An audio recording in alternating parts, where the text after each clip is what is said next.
Hello everybody watching on Twitch and watching live on YouTube. Buckle up. This one's gonna be a doozy. I am ranking every enemy in terms of how scary I personally find them. In the other tier lists, I always say that these are just suggestions. You have your own personal tier list, but I'm gonna say right now, this one right here, this is 100% fact because there is nothing scarier than the truth. So a heads up, there are going to be spoilers for the entirety of all of the main campaigns. I'm not doing, so when I say every enemy, I mean every campaign enemy, because these are the enemies you're most likely to see while playing the game. And there are a lot of enemies we need to get through today. So we're going to buckle up and we're going to get this going.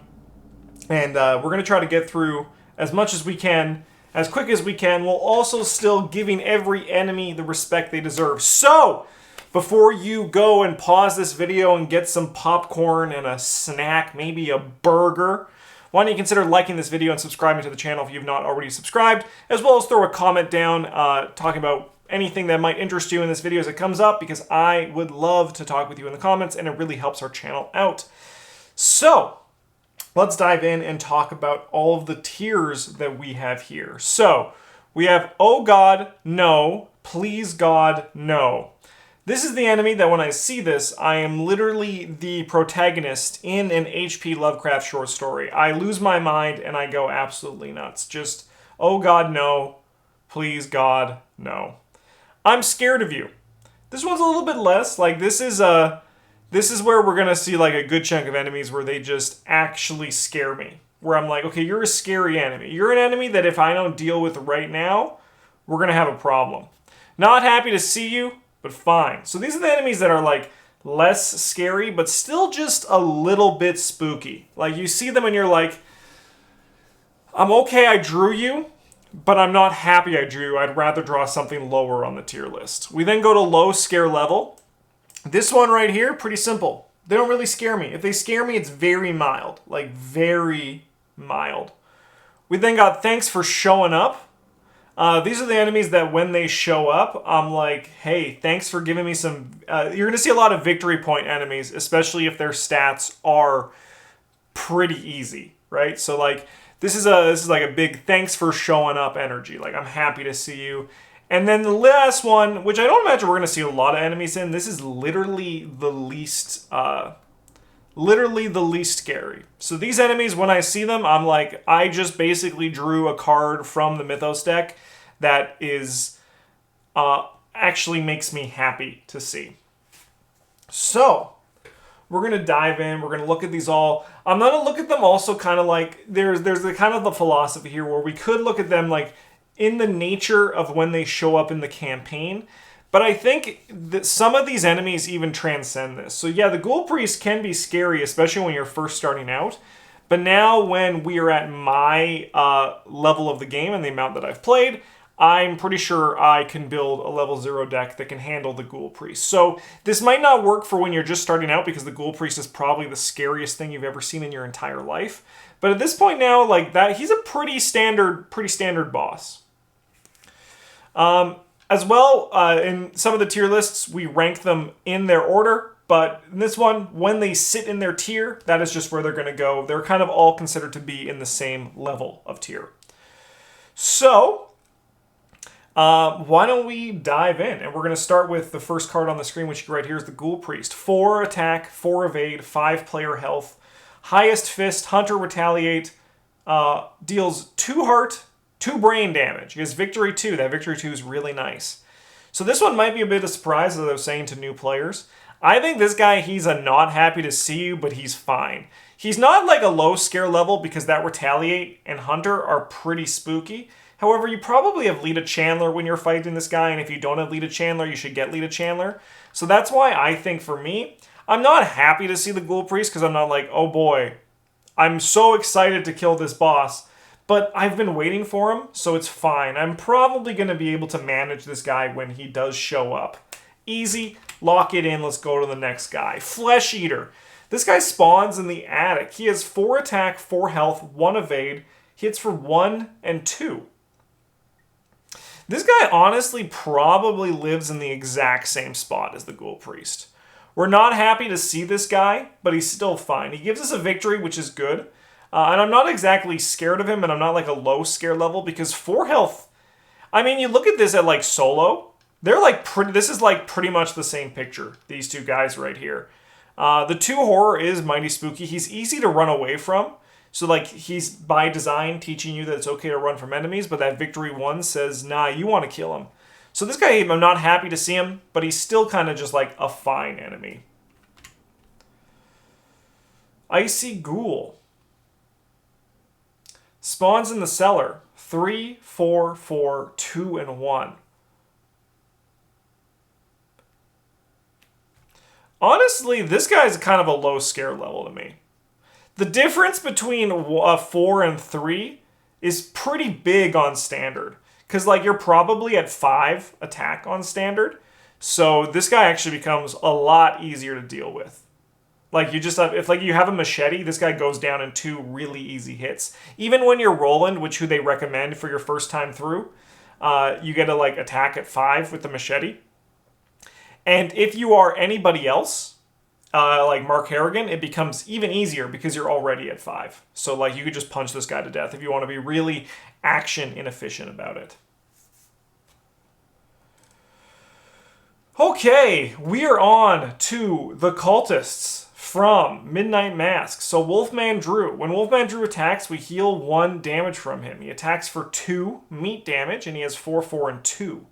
This guy is actually probably the cultist I'm scared of. This guy's probably, if I have to look at when all the cultists spawn, this is the only cultist where I'm like, all right, you're fine. I mean, apart from the mask guy, he's on the list, right? Oh, the mask guy's not on the list because he wasn't an enemy card when I went on Arkham DB. He was an agenda card. He might be in the not happy to see you, but fine. The thing is, though, if you don't kill him, he's just going to become a little bit of a nightmare. Yeah, I think this guy's... this is the first enemy where I'm like, I'm kind of scared of this guy. When he shows up, I'm kind of scared of him. He's probably more realistically in the not happy to see you, but fine. But this is, if I had to point to one enemy in that set that I'm scared of, it's probably Wolfman Drew. Nah, I'm not scared of him. I'm not happy to see him, but he is still fine. Because these guys, it's your objective to kill them. You're going to kill them. Alright. Herman Collins. This guy spawns in the graveyard 3/4/4. Choose and discard 4 cards from your hand. Parlay, add him to the victory display. So this guy's a thanks for showing up. Actually, this guy's a low scare level because he is in the graveyard. There's really not much to it. These guys that have alternate conditions are pretty easy to manage. So, like, that's how we're going to be looking at them. Over here, Peter Warren, spawn in the Miskatonic University, spend 2 clues, parlay. This guy's definite thanks for showing up energy. This guy, even if you don't have the clues, he goes down like an old fucking man. You hit him with a baseball bat, you just got to take 2 strong hits to the back of the head, and then this guy is dust. Thanks for showing up, Peter Warren. Sorry you have to die. Victoria Devro, spawn north side, spend 3 of 5 resources, add her to the victory display. This is another thanks for showing up. I'm really happy you showed up. I'm really happy to see you. That's free victory right there. Don't even need to worry about it. And then we got Ruth Turner. St. Mary's Hospital. After Ruth Turner is evaded, add her to the victory display. She's really easy to kill, so she's a little bit scarier than the thanks for showing up cultists, just because her easy way of defeating her, you still have to do a 5 test. However, she still has 2 attack, so she's not like easy like these guys, like Victoria and Peter. Like that's just you blink and they're gone, right? With her, you have to do something, and you usually end up killing the poor nurse, which is kind of a nightmare in and of itself. So she's a low scare level, for sure. Udmordhoth, Hunter, massive. He gets +4 health per investigator. At the end of each investigator's turn, you ready him. Holy shit.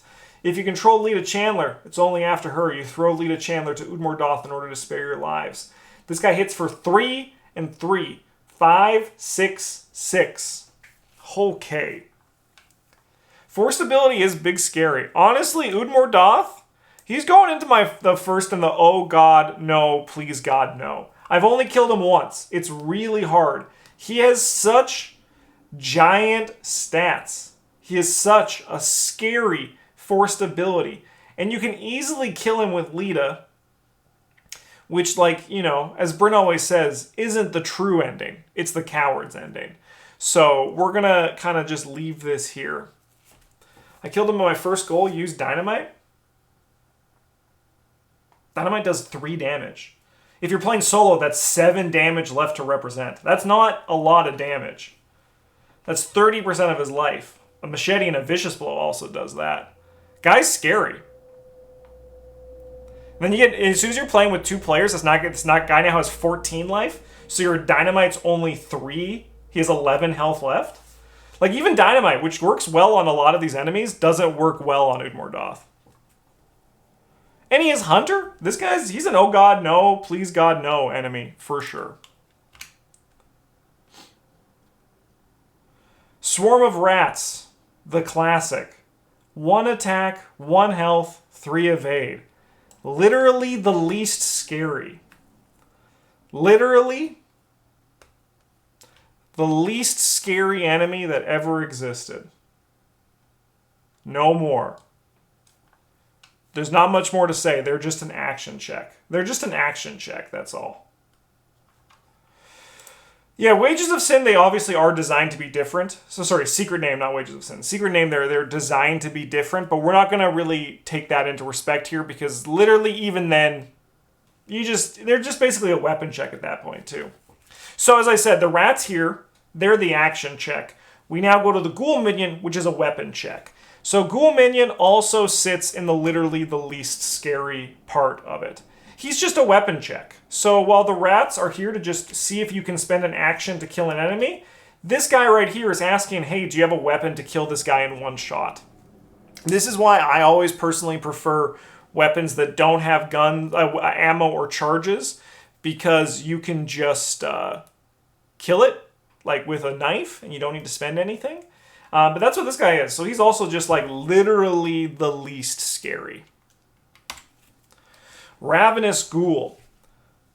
We have 3 attack, 3 health, 3 foot. Hits for 1 and 1. Prey, lowest remaining health.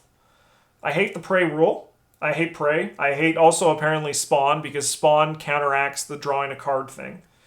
There's so many dumb rules in this game that I think are just a nightmare for players who have to learn, and I feel bad for anyone who plays this game and then they're like, oh, I did all of this wrong? Holy hell, am I ever going to do it right? And the answer, of course, is no. I'm sorry. This guy, though, he's low scare level. He's not, like, I'm not happy to, like, I'm like, he's not fine, but I think he's just, like, he's just kind of a guy. He's, like, 2 actions now that you need to spend, or if you want to, like, get, like, positive tempo by using a vicious blow, right? There is that as well. He's like a low scare level. He's not exactly like, I'm not happy. Like, he's not up here with these guys. These guys are much scarier than him. Caesar, thanks so much for the follow. Welcome to the goddamn table. It's a pleasure to have you. Okay. Acolyte. So this guy, any empty location he spawns, 3, 1, 2, forced. After he enters play, place 1 doom on it. A nice, classic enemy. He's probably realistically in the low scare level to maybe literally least scary, but this guy has the potential to really, I should put this down here. Thanks for showing up should be at the bottom. The low scare level is, like, he has the potential to ruin your game. Like, he has the potential to turn your day into an effing nightmare. And that's why I think, like, he's like a low scare level. So he's not like literally the least scary. He's really easy to kill, and there's a lot of tricks you can do to kill him. But a poorly drawn Acolyte can spell your instant demise in this game. All right, who's next? Wizard of the Order. Spawn in an empty location, retaliate. At the end of the Mythos phase, place 1 doom on him. I think this guy is slightly scarier than the Cultist. He's probably in the not happy to see you but fine section. Because, like, with the Cultist, you can, like with the Acolyte, going back to him, you can ignore the Acolyte for a turn or two, right? If it's not going to advance the agenda right now, you can get rid of him. And then he can also eat a Mysterious Chanting, which is like fine because then he's even easier to kill than like this guy. But this guy, he demands an answer yesterday, right? Because he's going to be adding more doom to the board and he's going to really make it a tough situation. So that's why I think he's in a tier above the Acolyte. Like, I'm not scared of Wizard of the Order. But this guy, he's just... He's still a little bit scary. But I'm still fine when you draw him. I'm like, that's fine. I can manage this. Hunting Night Gaunt. 3, 4, 1. Oh my god, he's so easy to evade. Wait a minute. Hunter, while attempting to evade Hunting Night Gaunt, double the negative modifier of each revealed Chaos token. This guy sucks. He shows up a lot, and he always seems to show up at the wrong time. Tresmillion, 13 months at the Golden Table with your Twitch Prime. Thank you so much for the support, for helping the stream out. It really means the world to me. If you're watching and you have not used your Twitch Prime on somebody, consider throwing it at our channel. We would love to have it, and thank you again, Tresmillion. I really appreciate that. I think this guy... This might sound controversial.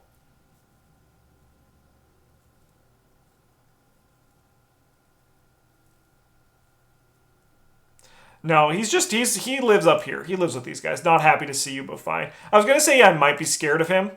But, like, he's still just an enemy that you can manage, right? He's still just 2 actions. Like, if you can kill him, it's basically just, like, 3 and 3. What makes this guy a little bit scarier than this guy is because if you draw him when you're not if you draw him, even if you have 4 foot or, like, 5 foot, this can still go south. Right? It can still just go south on you. So he's a little bit scarier, but I'm not scared of him. I'm not happy to see him, but I'll probably be able to get out okay. Screeching Byakhee. 3, 4, 3, lowest remaining sanity. While engaged with an investigator with remaining sanity of 4 or fewer, he gets +1 fight and +1 evade. He is Hunter. He's 1 and 2. So 1 meat damage, 2 brain damage. Man, we're not even out of the core set yet. Holy, this is going to be a long video. This is going to be a long video. This guy right here, he's scary. You see, he really changes depending on when you draw him, right?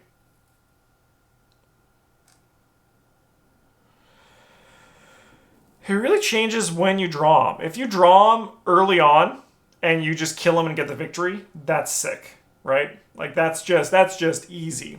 If you draw him later on and he's now a 4/4/4, that becomes a little bit more scary. I don't think I'm scared of him, though, but I think he's a lot of people are going to live in this not happy to see you but fine tier. That's just the reality. He has victory on it, which makes it a little bit easier. He does actually make the person weaker, which is kind of cool. It's good design. I think the design on this card's great. Yithian Observer, 4/4/3. When Yithian Observer attacks you, discard 1 card at random from your hand. If you cannot, Yithian Observer deals +1 damage and +1 horror for this attack.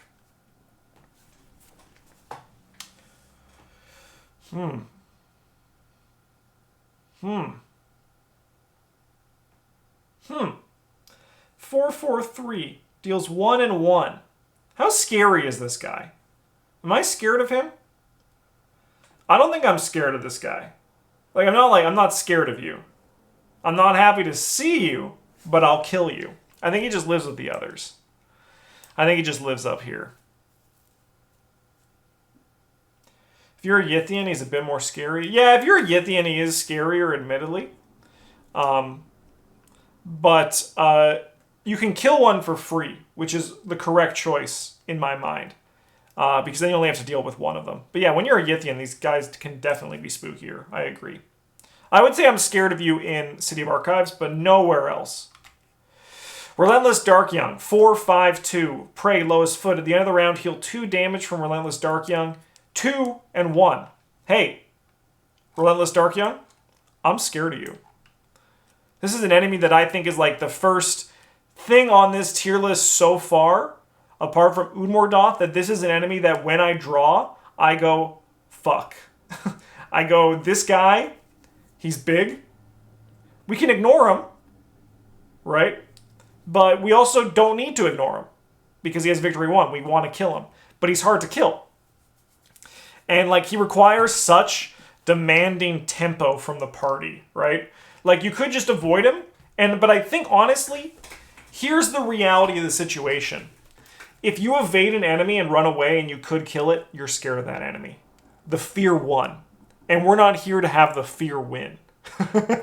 If that makes sense. Congratulations to Relentless Dark Young. You're the first enemy I'm scared of. Alright, Goat Spawn.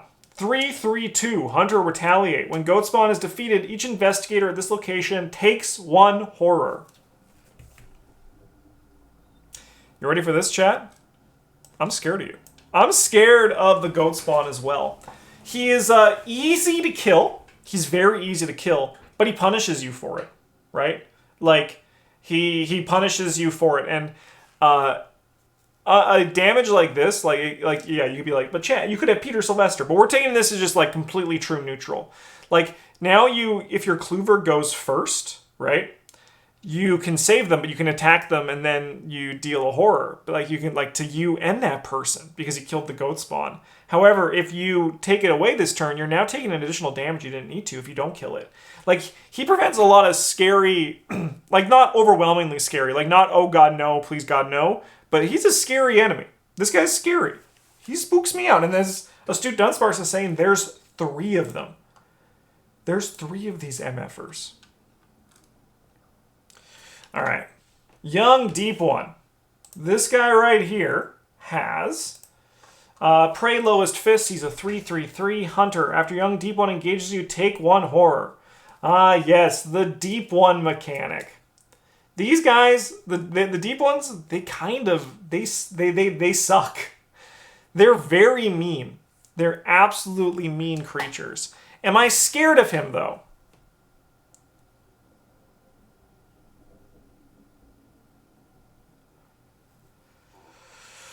Yeah, I'm scared of Young Deep One.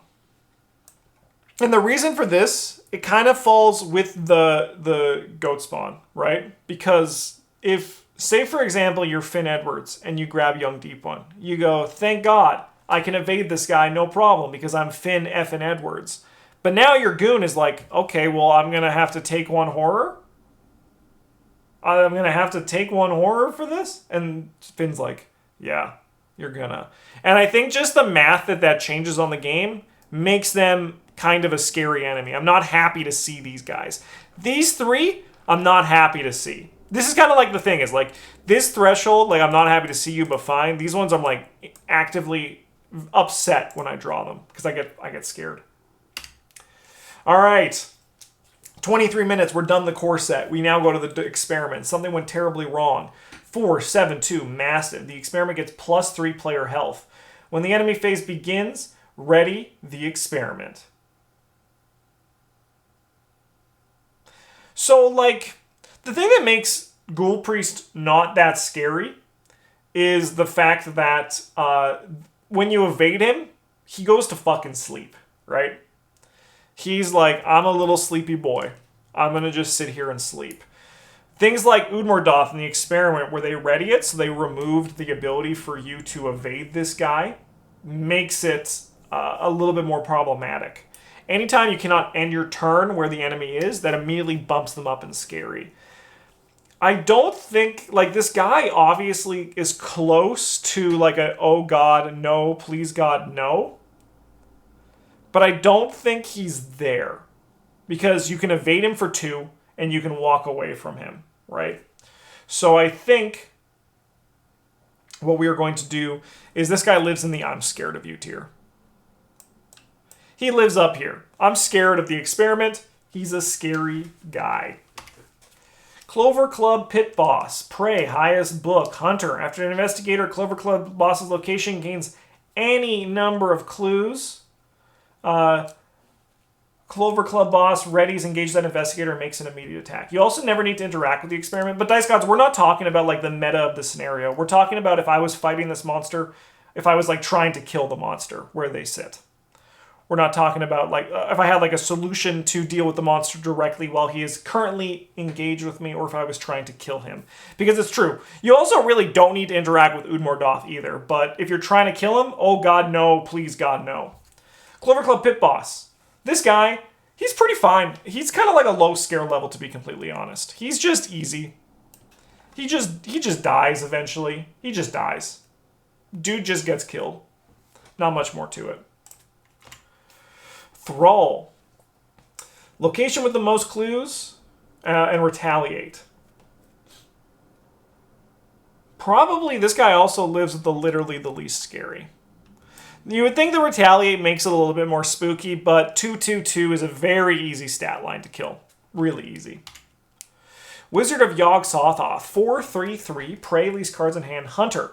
Forced. When the engaged investigator draws a hex or pact card, Wizard of Yog-Sothoth attacks that investigator. Victory 1. That text on there, that forced effect, I'll guarantee most people have missed it at least once. That will make this guy a little bit easier, but odds are you kind of want to kill this guy. I think this guy follows the math and the situation. He has victory. We're not happy to see him, but he's still fine. But we're not actively scared of the guy. Guilty as well, Dice Gods. Guilty as well. Okay, everyone was ready for this. They want to know, what do we think of the Whippoorwill? 2, 1, 4. Aloof Hunter. Each investigator at Whippoorwill's location gets -1 to all their stats. And then it hits you for a brain. So if we look at Whippoorwill, it's actually a 3-1-5. Like, if you really kind of just, like, look at the simple, like, reverse the map of it. These guys are annoying. I'm not going to say they're scary, but if you don't deal with them or have a way to deal with them easily, they're going to become scary. So, like, the first Whippoorwill, low scare level. Second Whippoorwill, fuck, not happy to see you, but fine. Third Whippoorwill, I'm scared of you. 2, oh god no, please god no, right? Like, they get scarier depending on the number that you have out. If you have 1, it's a low scare level. 2, it's getting a little bit more scary. 3, I want to die. So I think this guy is going to live because of that kind of like balance between them. He's going to be in the not happy to see you, but fine. Like, I'm not happy. I'm kind of happy to draw a Whippoorwill, but at the same time, I'm going to ignore that Whippoorwill because 1 Whippoorwill is not a problem. But as soon as I draw my second one, it now becomes scary. So it's kind of like that mindset of it. It kind of just, they're fine, but I'm not like, there's just the potential for them to be really spooky. Avian Thrall. 5/4/3. Prey, lowest book, Hunter. While Avian Thrall is being attacked using a ranged firearm or spell asset, it gets -3 fight, 1 and 1. This guy right here, I'm scared of you. I'm scared of you because you need a plan, right? Like, as soon as you, unless you are Nathaniel Cho, you need, unless you're using a ranged or firearm or a spell asset, you need to have a plan for this guy. And I think as soon as the game starts requiring you to have a plan, as soon as an enemy starts requiring for you to have a plan for it, it makes it scarier. Like, that's just how it works. So I think that this guy is spooky. Also, like, is there a ranged asset? Oh, the bows. The bows. I was like, are we going to see a slingshot sometime? But yeah, the bows are a ranged asset that aren't a firearm. Yeah, this guy's spooky. He's spooky. All right.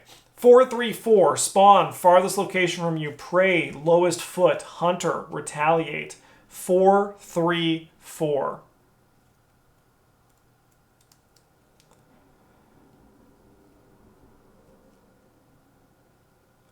Honestly, I think both of the thralls live in the I'm scared of you function. Like in this tier up here. And their stats don't...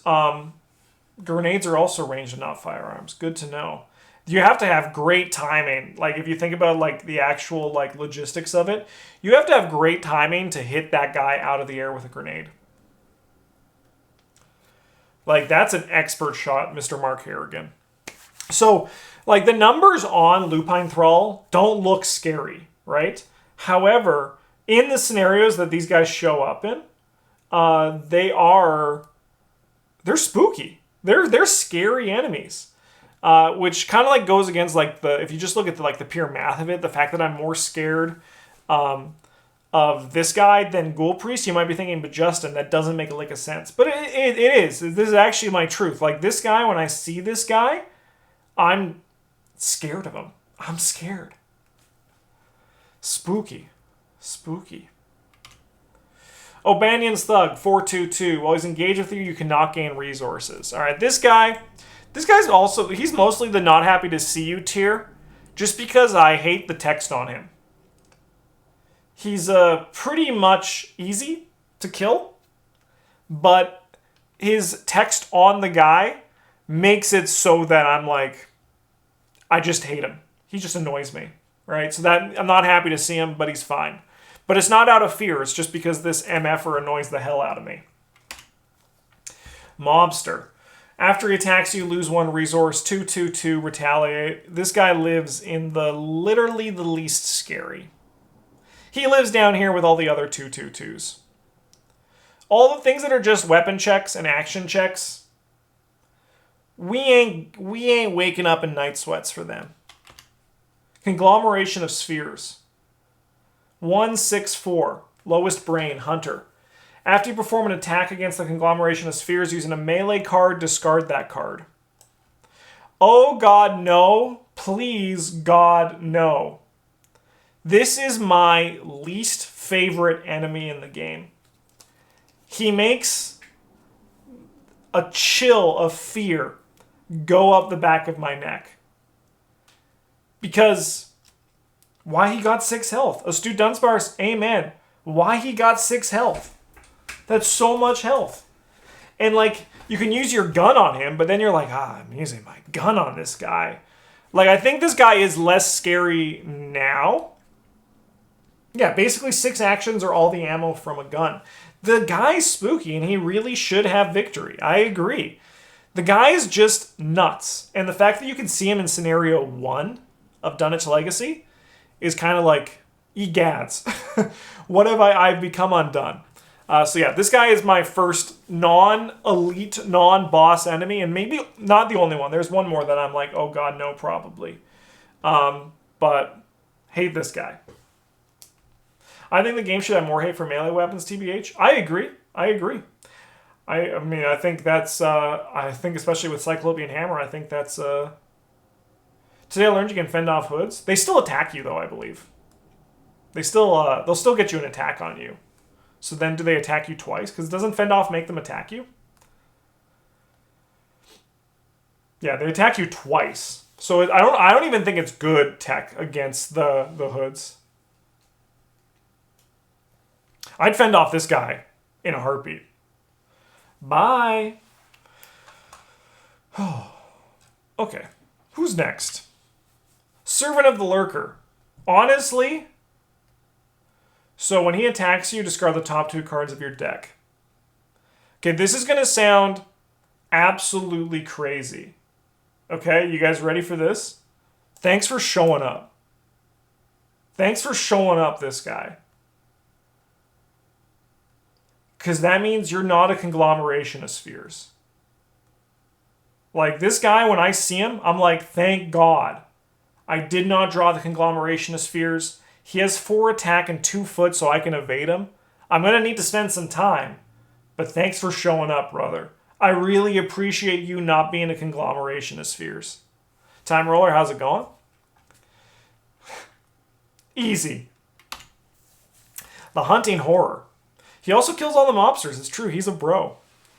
Hunter, retaliate. At the start of the enemy phase, reveal a random token from the chaos bag. If the revealed token has a symbol on it, ready Hunting Horror. When Hunting Horror leaves play, place it in the void. 1 and 1, 2, 3, 2. So this guy is the the only enemy you face in Miskatonic Museum, as all of the long-term fans of the game know.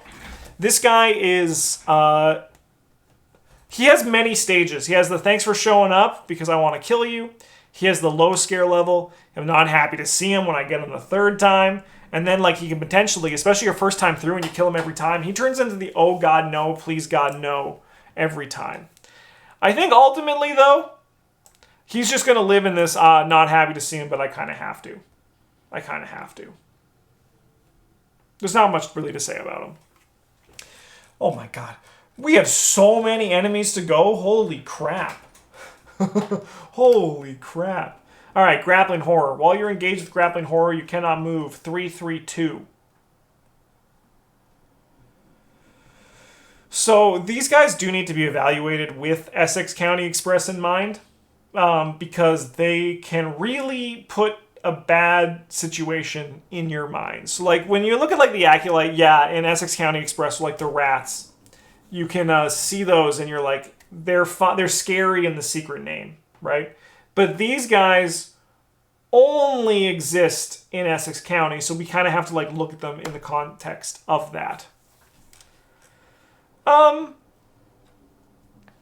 If I'm the goon, this guy is not happy to see you, but fine. So I think that's where he's going to live. I think that's where he lives. Yeah. Emergent Monstrosity. Spawn a location to your right, or your location if there are no locations to your right. He interplays Exhausted, 4/5/3, 2 and 2. Victory 1. Spooky guy. This guy can be a little bit spooky. He basically makes it so that next turn's an issue, right? So I think he also kind of just lives in this not happy to see you but fine world.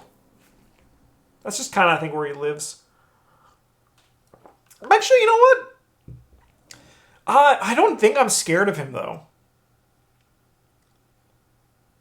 Because, like, he's not a problem right now.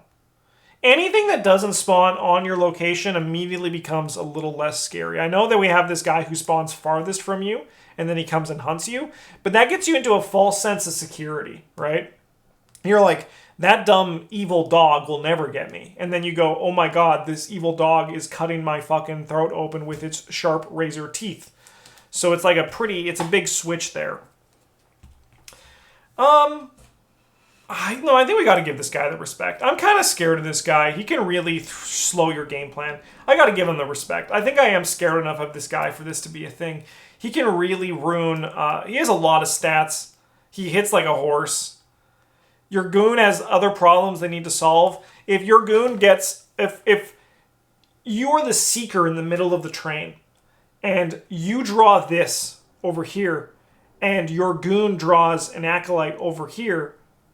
what happens? Like, that's now a scary situation, right? That's where it gets a little bit spooky. Silas Bishop. Massive. He cannot make attacks of opportunity.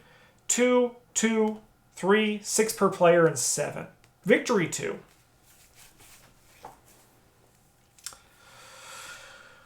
I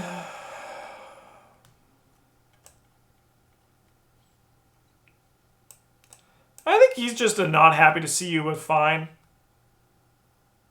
The not making attacks of opportunity make it really easy to just, like, skirt in and out with him. Just be like, hey, Silas, bye, Silas, hey, Silas, bye, Silas, hey, Silas, bye, Silas. Yeah, killing him is kind of, can be a little bit tricky. But I think that he's just kind of just fine. He's just fine. Servant of Many Mouths, spawn any empty location, retaliate. After you defeat Servant of Many Mouths, discover one clue at any location. Hey, buddy, thanks for showing up. Thanks for showing up, brother. I'm going to kill you and then get a clue in the process. Let's go. That's very kind of you, so thank you so much for that. All right, Brood of Yog-Sothoth, massive. Brood of Yog-Sothoth gets plus player health and cannot be damaged or attacked except by using the ability on Esoteric Formula. 6, 1, 3, victory 1, hits for 2 and 2.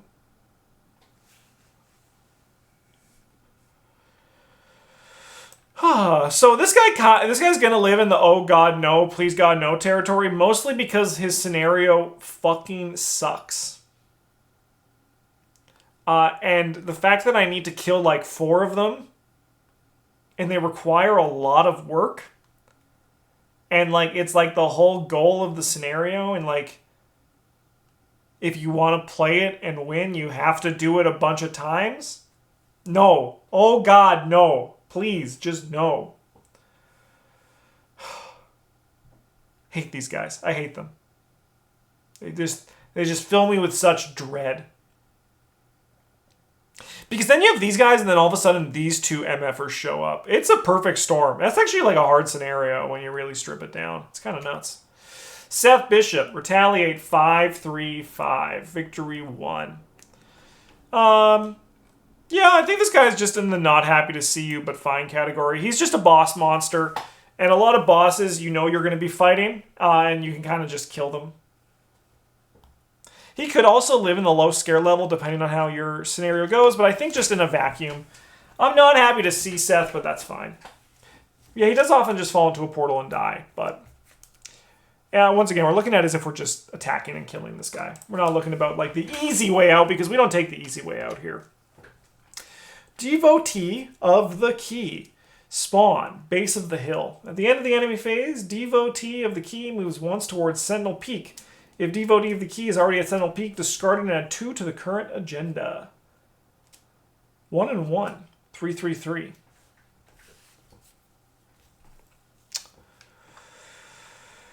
Honestly, I think this guy's just a low scare level. He's not that spooky.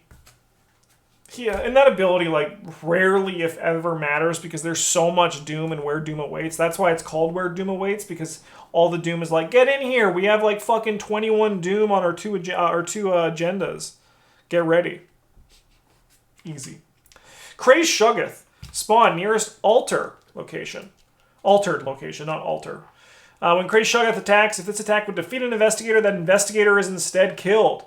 3-6-4. Honestly, I'm kind of scared of you. You've been my Doom once in a draft campaign, and ever since then, I've had a bit more respect about you, buddy. He's easy to kill, right? But, yeah, cool text box for sure.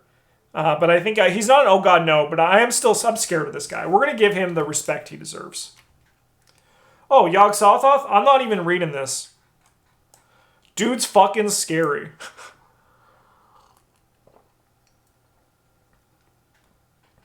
Core Zone, 3 months at the Golden Table. Thank you for your continued support. I hope you're having a fantastic Friday. Yog-Sothoth? No. God, no. Please. No. If I'm not scared of an Ancient One, we got a problem. We got a problem if I ain't scared of an Ancient One. Okay. 42 minutes and we're through Dunwich. At this rate, we'll be done Carcosa just over an hour.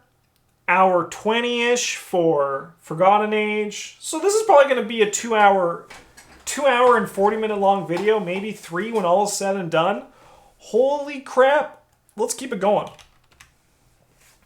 Oh no, we're not done Dunwich. 4, 3, 2, spawn any extra dimensional location hunter. When he enters a location, flip one clue on that location to its Doom side and place it on Interstellar Traveler. Or place one Doom on Interstellar Traveler if there is no clues on that location.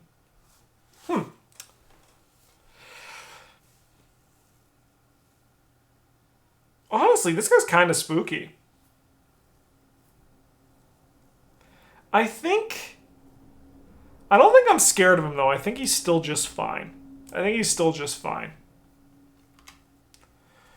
Starseeker, another dimension, spawns, retaliate. When he attacks an investigator with 10 or more cards in his discard pile, place one Doom on him. 3, 4, 5. This guy is a little bit less scary than the other one. So I think he's going to live in the... He has retaliate, though. But you're not missing in this scenario. When you're going into the last scenario, a 3 health enemy, you're not missing on. I think that guy's low scared compared to everything else. Now we're in Carcosa. The Man in the Pallid Mask. Spawn, location furthest from all investigators, Aloof. As an action, you can investigate. Location gets +2 Shroud for this investigation. If you succeed, instead of discovering clues, defeat the man in the pallid mask. 4/3/4, 1 horror. So this guy is like on his own, like probably literally the least scary. However, once you start pairing that up with the encounter cards that make him worse, that's where like the true fear lives. So I don't think I'm scared of the man in the pallid mask. I'm scared of the encounter cards that are associated with the man in the pallid mask. Royal Emissary, otherwise known as Big Butt Baby. 4/4/2, lowest brain, massive, hunter retaliate. At the end of the enemy phase, each investigator at Royal Emissary's location or connecting location takes 1 horror, hits for 2, victory 2.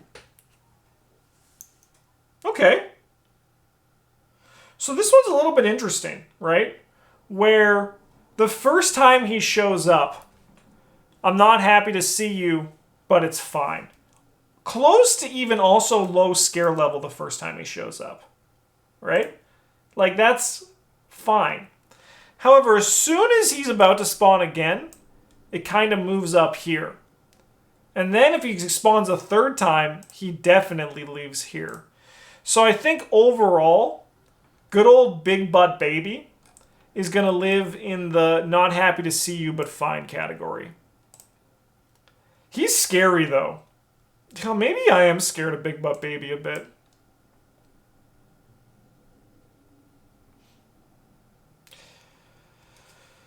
Alright, Chad, this is the first time I'm going to ask the audience. What do you guys think?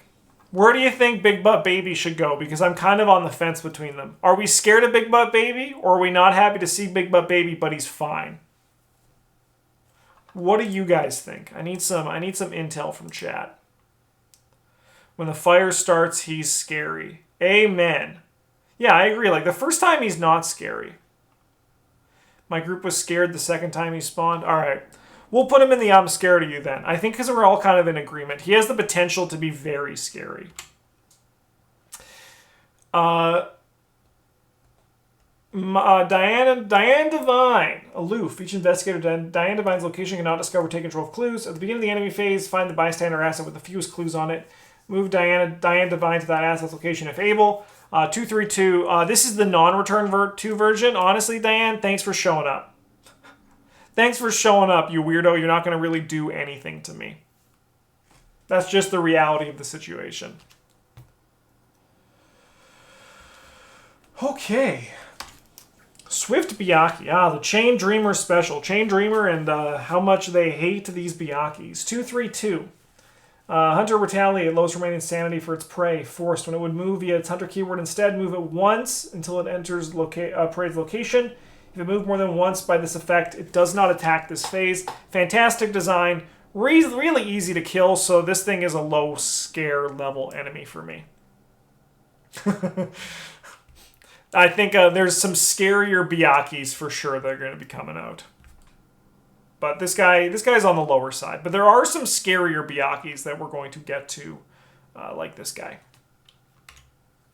The Beast of Aldebaran. So, massive 375. While assigning damage and horror from Beast of Aldebaran's attack, you must assign as much damage and horror as possible to a single card before assigning it to another card. That's spooky. This guy right here, he's spooky. I'm scared of you. I'm scared of you, brother. You're a big, scary guy. Not being able to divvy out stuff. He has 5 evade. He's massive. So, like, if you walk away from him, you're like, okay, I'll just take 2 and 1. Big boy. Big boy! Spawn of Hallie. 4/4/2. Prey, most horror. Retaliate. Forced. After you successfully evade Spawn of Hallie by 2 or less, take 1 horror. 1 and 2. This guy's also kind of spooky, to be completely honest with you guys. This guy actually is kind of a scary enemy.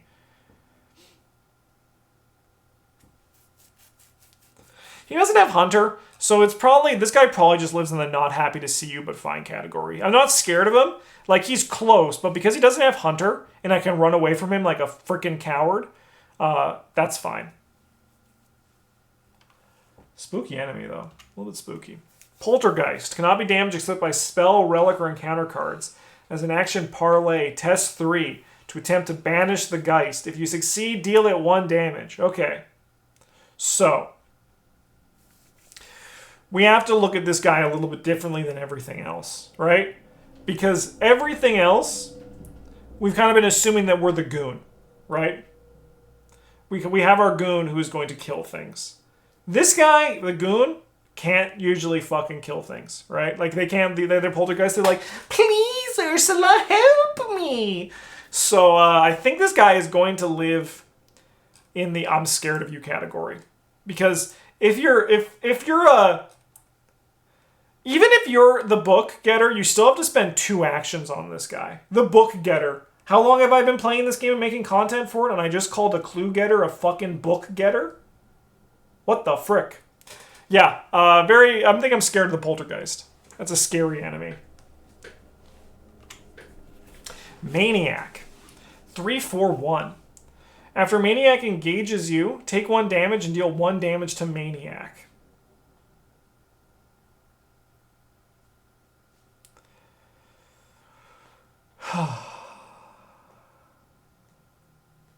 Never get to listen to these streams due to work schedule. So excited to listen today. Playing all through Edge of the Earth this weekend and so hype. Love your content.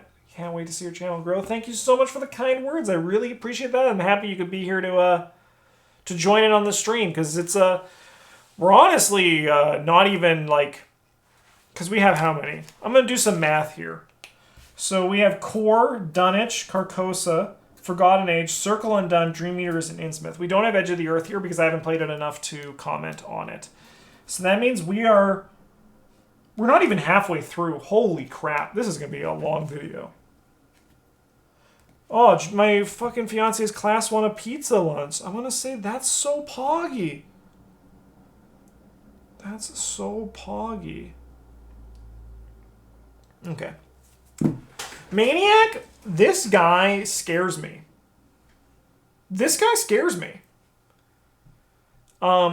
I don't like when I draw him. I'm not like... It's more than not happy. Like, he could probably live here, but my gut is telling me I'm scared of this guy. Because your goon never draws the Maniac. Your clue getter draws the Maniac, and then they're like, okay, I'm going to evade it. And then the goon's like, oh, okay. And now the goon needs to go in there and get fucking hit by it too, because the goon's already far away dealing with somebody else. I think this guy, I'm scared of this thing. I'm scared of the Maniac. Young Psychopath. Looks like young me for sure there. After Young Psychopath engages you, you must either take 1 horror or Young Psychopath gets +3 fight until the end of the investigation phase. 2/2/3 turns into a 5/2/3. I have a lot of memories of Young Psychopath where this is the reason why Mark died. Well, Min died because Mark killed her. Because you don't want to engage this Young Psychopath off of somebody because then you need to do the whole thing again. Which is like an interesting design space for both of these. I don't know if I'm scared. Honestly, I might even be scared of Young Psychopath. I also just might be not happy to see them. But like, if I would rather draw most of these, except I mean the Ghoul Priest is here. It's definitely not a low scare level.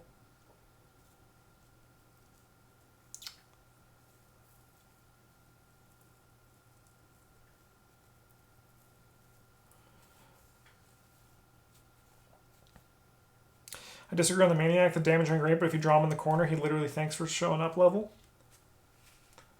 I mean, but like, what scenarios... Like, this guy shows up in the Last King and the Unspeakable Oath. There's sometimes corners in that scenario, but there's a lot of choke points, right? Like, there's a lot of choke points that I think makes this guy, like, actually kind of a problem. Not to mention, there is the card that causes them to move towards you. So that's why I think this guy, like, I don't think you can avoid him. I think he will chase you down. I'm still torn on this Young Psychopath because she has a lot of what the Maniac has. a lot of similar to what the Maniac has here. But you also can still just kill her. You can take a horror and kill her. So I think she's going to go in the not happy to see you but fine level.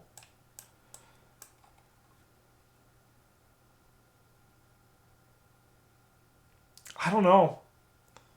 They're very similar. Like, Maniac reasonably could be down here, but I think Maniac scares me more than the Psychopath.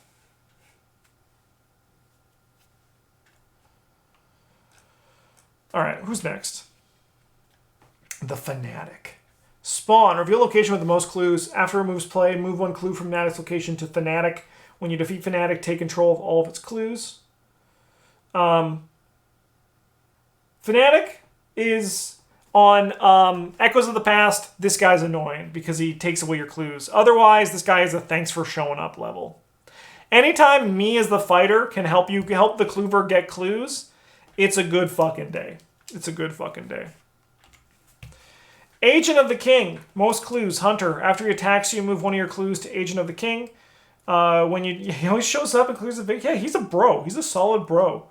When you defeat Agent of the King, take control of all of its clues. This is another one. This is going to be crazy, guys. This is another thanks for showing up.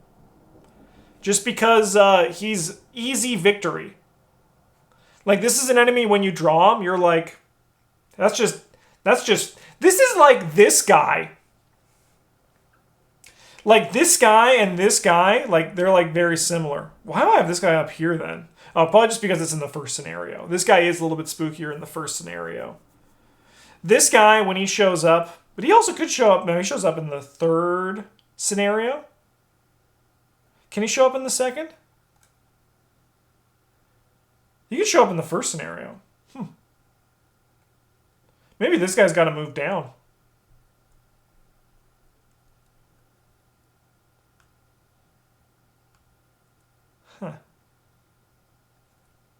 These guys are pretty much this. This is like, don't copy my homework. I think we're going to adjust. I'm moving this guy down here. And this guy's also moving down here. We're adjusting. We're adjusting on the fly, folks. We have a tier list that adapts to our situation as we're just looking at how things go. We're following our impulses. I think everything else is pretty fine where they are. But this guy, he's just free XP. These guys are also just free XP.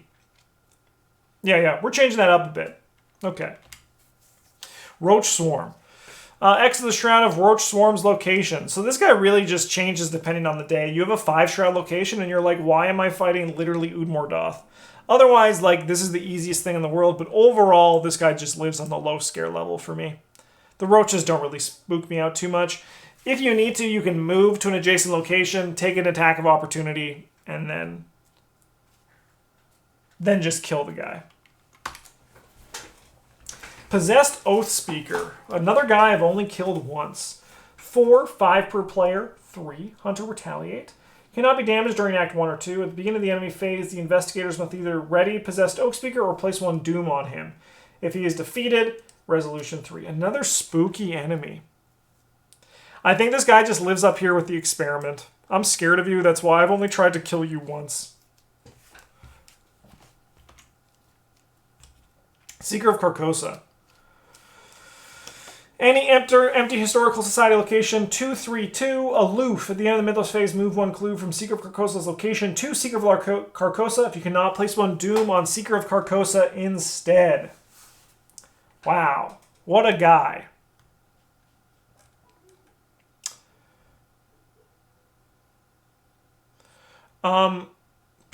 They're annoying. They're more annoying than they are scary.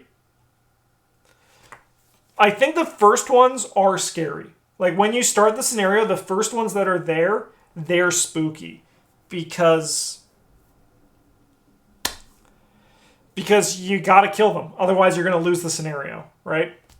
I think overall, though, these guys are just, like, literally the least scary. Because by the time most of them show up, you're ready for them. Holy fuck. Asylum Gorger. 4/5/4.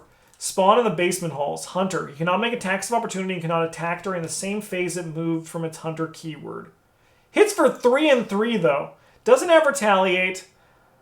I'm scared of you, though, man. Like, you're a big enemy. If I can't kill you, I'm dead. You've killed me. I'm scared of you. Like, the numbers are just so high. The numbers are just so high on this guy. Oh my god. Oh my god. Okay. Mad Patient. 2, 2, 3. Spawn nearest Asylum Halls. Most remaining sanity is its prey enforced. When you attack Mad Patient, take 1 horror. Man, all the maniacs in this one, like all the lunatic enemies, are actually kind of spooky.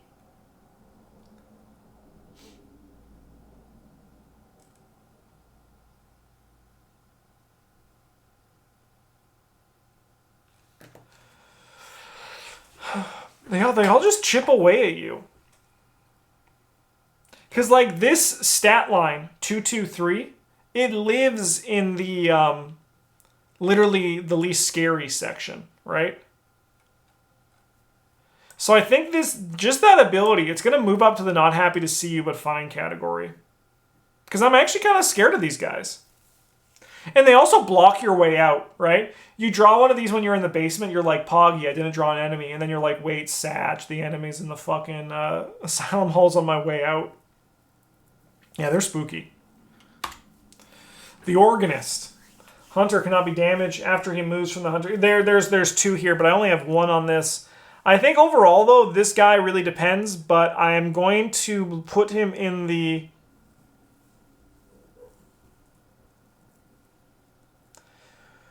I think overall, though, I'm scared of the Organist. Like, this is the one that will chase you down, and he's actually spooky. He's actually spooky. I'm scared of him. The one that actively hunts you.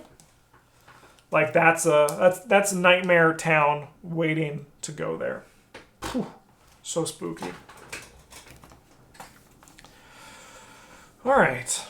What's next? Hey! The Chain Dreamer special. Stealthy Byakhee. Hunter. While Stealthy Byakhee is exhausted, he gets -3 fight. Otherwise, it's a 5/2/3. Attacks for 2 and 1. This guy's actually kind of spooky. This guy's actually a spooky boy. Oh my god, there are so many cards left. This guy, I'm scared of this Byakhee. He's a scary Byakhee. 5 is a lot, right?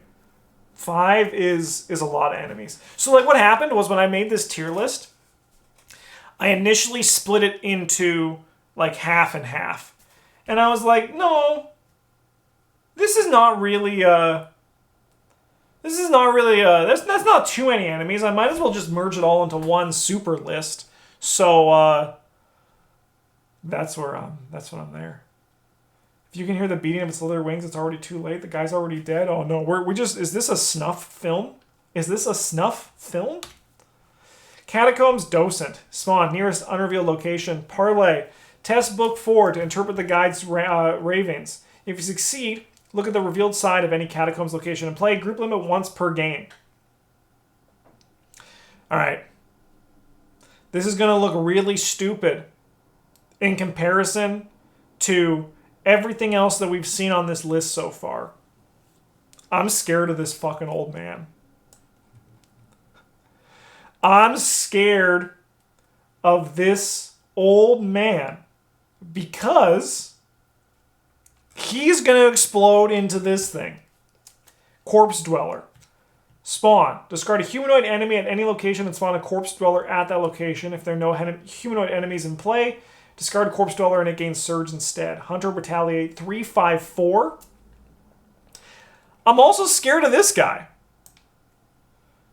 Which is kind of funny because, like, his stats are actually pretty minor.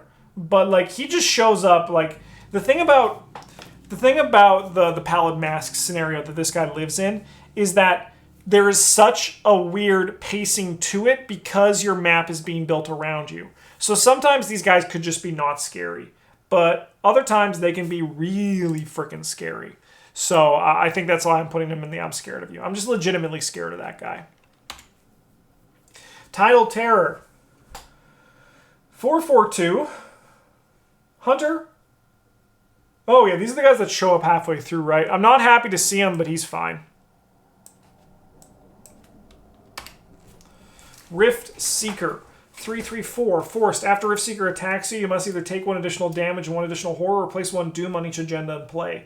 As an action, place 1 doom on each agenda in play and take 2 horror, parlay, discard Riftseeker. This guy's annoying.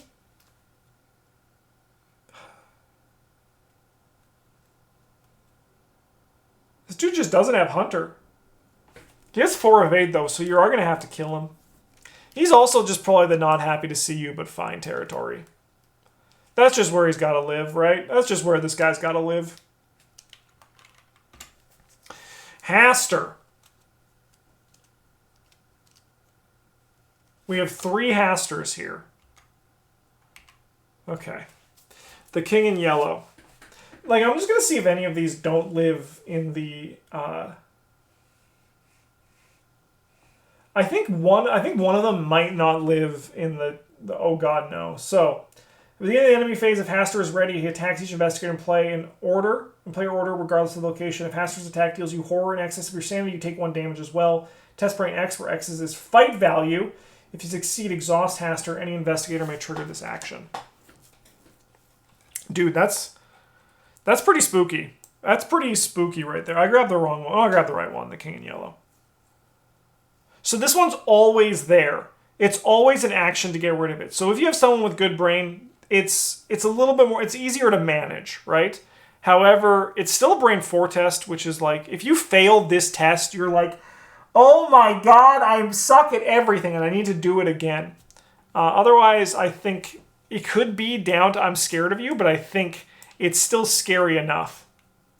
Like, if you have to answer it every turn, it's always there, that's an oh god no. Alright, this one, Hunter Massive. 3/9.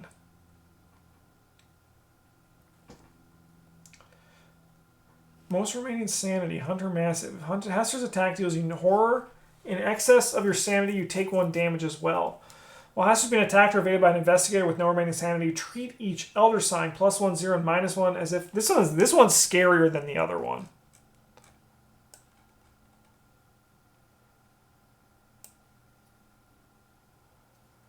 Because if you don't have any healing, oh my god, you're going to fail pretty much every one of these tests.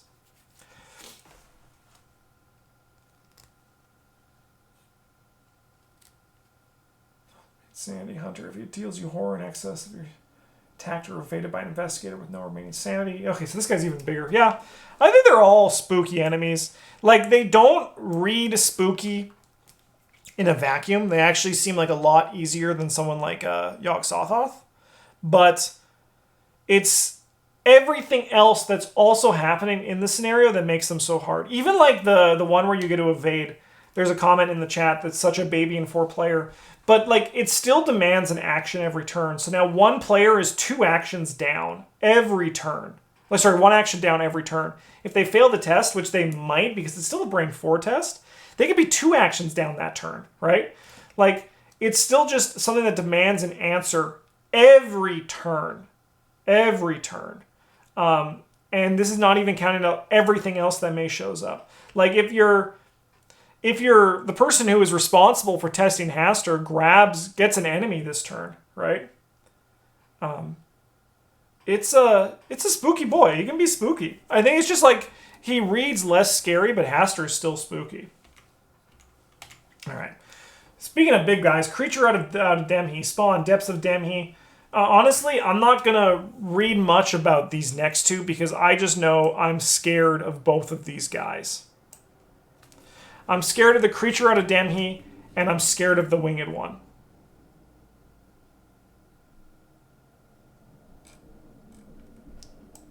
These guys both require immediate solutions, and they really add to the difficulty of Dim Carcosa in a very elegant yet oppressive way, which is really nice. Like, as soon as you draw one of these, if you draw them when Haster's out, especially Brain Haster, whew, it just makes things so much more difficult. Wow. Tough enemies in that scenario. Because there's also the Beast of Aldebaran who shows up. Absolutely nuts. Okay, we are on to the Forgotten Age, so I'm going to just pause this video here. Alright, we are back. On YouTube, I didn't really go anywhere, but on Twitch I did. Ishitaka. Alerts, retaliate, parlay, test book 4 to convince Ishitaka that you're not the enemy. Honestly, Ishitaka is so close to the oh god no, please god no category for me. Ishitaka, I dread this lady showing up in the Untamed Wilds or whatever that scenario is called.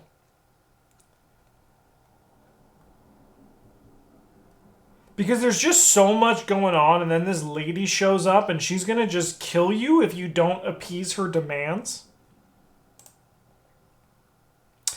I don't think she's quite up there, but I am scared. I'm scared of Ishitaka. I am scared of the first Ishitaka that shows up. Harbinger Volusia. This guy's a lot of text. Can retaliate. Well, oh my god, this is so much. So 3 temper, player 3. Alert Hunter retaliate. Can retaliate while exhausted. After it's successfully attacked or evaded, place 1 resources. Then if there are 2 player resources on it, it vanishes with a sinister hiss. The return to one is a lot easier. The core one? Oh god, no. Please god, no. This thing's wild. This thing literally has so much danger packed into it. It's kind of nuts. It has alert, which is one of the scarier keywords. It has retaliate, which is a scary keyword. It has hunter, which is a scary keyword. And then it keeps it can retaliate while it's still exhausted. Like, there's just so much word soup on this thing that makes it a nightmare. Pit Viper. After Pit Viper deals you damage from its attack, if you are not poisoned, put a set-aside poison weakness into play. Spoiler alert. I'm going to be scared of a lot of enemies from the Forgotten Age. Like, there are a lot of scary enemies in this encounter set. This is one of them. Boa Constrictor. After Boa Constrictor attacks you during the next upkeep phase, your exhausted cards cannot ready. Also easy to evade, but he has Hunter, and he has Vengeance too. Likewise, this one, you can, like, avoid it. You can just, like, evade it and then run away. But it's still, like, still spooky. This guy, I'm also scared of this guy. I'm scared of any enemies I can't kill. And in my heart of hearts, I can't kill these guys because I know vengeance bad. I know making Yigg angry, that's bad. Brood of Yigg, 2/3/2. He gets +1 fight for each vengeance point in the victory display. So this guy can go up in strength pretty quickly and pretty easily in a scenario. So he is going to live in the not happy but to see you but fine tier. He's not low scare level. He's not literally the least scary. He's a scary guy, though. Serpent from Yoth. Alright, so this guy, he has a lot of text on him. Well, there are 1 or more vengeance points. He gains retaliate. 2, he gains hunter. 3 or more, he takes 1 less damage from each attack made against it. This guy's really only scary while you have 3 or more vengeance in the victory display. So you have to actively work to, like, avoid that. Because 3 is the number that if you hit the majority of the time, things go from bad to worse. So I'm going to assume I don't because that's how I normally play. This guy, honestly, though, this guy gets the thanks for showing up tier. He's just victory, baby. He's just an easy kill. And he's not elite, so you can waylay him. And that always feels good. Etsley Guardian. Any empty location, ancient if able, alert aloof. When enemies attack, he attacks each connecting location as well. I'm scared of this guy. No, sorry, that's the wrong one. I'm scared of this guy. He's scary. What makes it so nice to parlay with Ishitaka is the fact that he goes away. He doesn't attack. He goes away. Arrows from the trees are gone. It's a scary encounter set, man. Like, look at this. This is all in Untamed Wilds. Oh, my God. Brotherhood Cultist. He gets +1 fight and +1 evade for each doom on it. When you initiate an attack against him, place 1 doom on him. So he's now immediately a 3/3/3. However, if you miss that attack, it is legitimately catastrophic. Luckily, there are tools now that make this guy a lot easier to manage. A lot easier to manage. A Spectral Razor just fucking nukes this guy. A Sweeping Kick also just nukes this guy. However, this man right here, oh God, no. Please, God, no. I hate drawing this guy. And then what happens is you draw him, and then someone else places 2 doom on him. And then you're like, we're fucked. We're fucked. Because now even miss is even more, each miss is now even more catastrophic. It's nuts. Fang of Yigg. 3/3/3. Will engage the poison investigator, cannot play or commit safeguards to a test. This guy's a low scare level. This is the first enemy that in their pile you're like, okay, this guy's fine. I can just... He doesn't have vengeance. He doesn't scale up. If you're poisoned, he becomes harder. But other than that, like, he's still pretty minor. Very clean enemy, though. Very clean. Padma Amrita. I'm scared of her. She's a boss monster that shows up in the Boundary Beyond. I'm scared of you.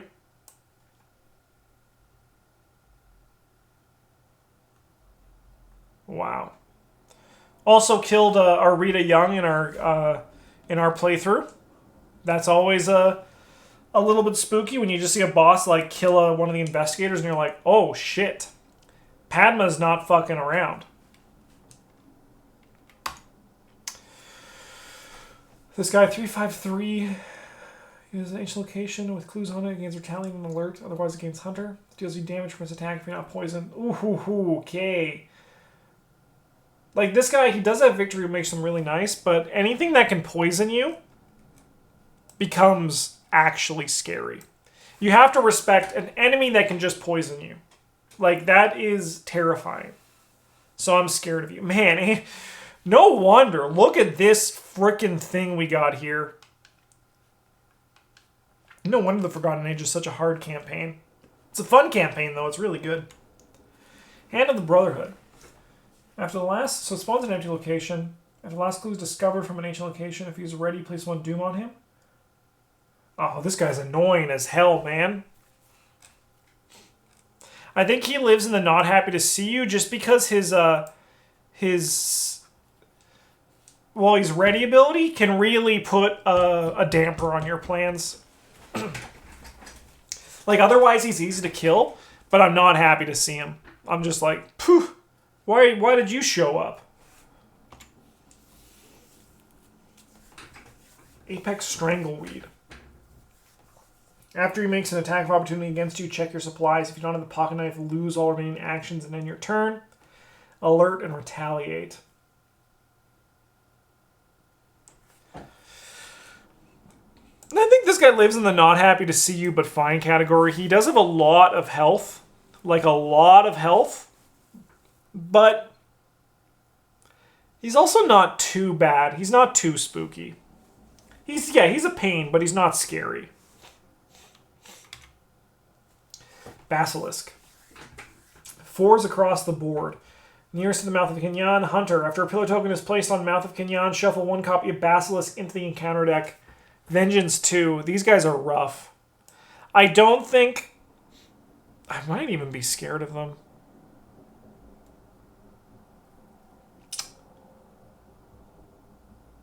I think I'd rather draw the Apex than these guys, so they're in a different tier. Like, luckily you're able to get rid of them with that really cool forced ability on it. But they can be really oppressive, so I'm scared of the Basilisks. They're spooky boys.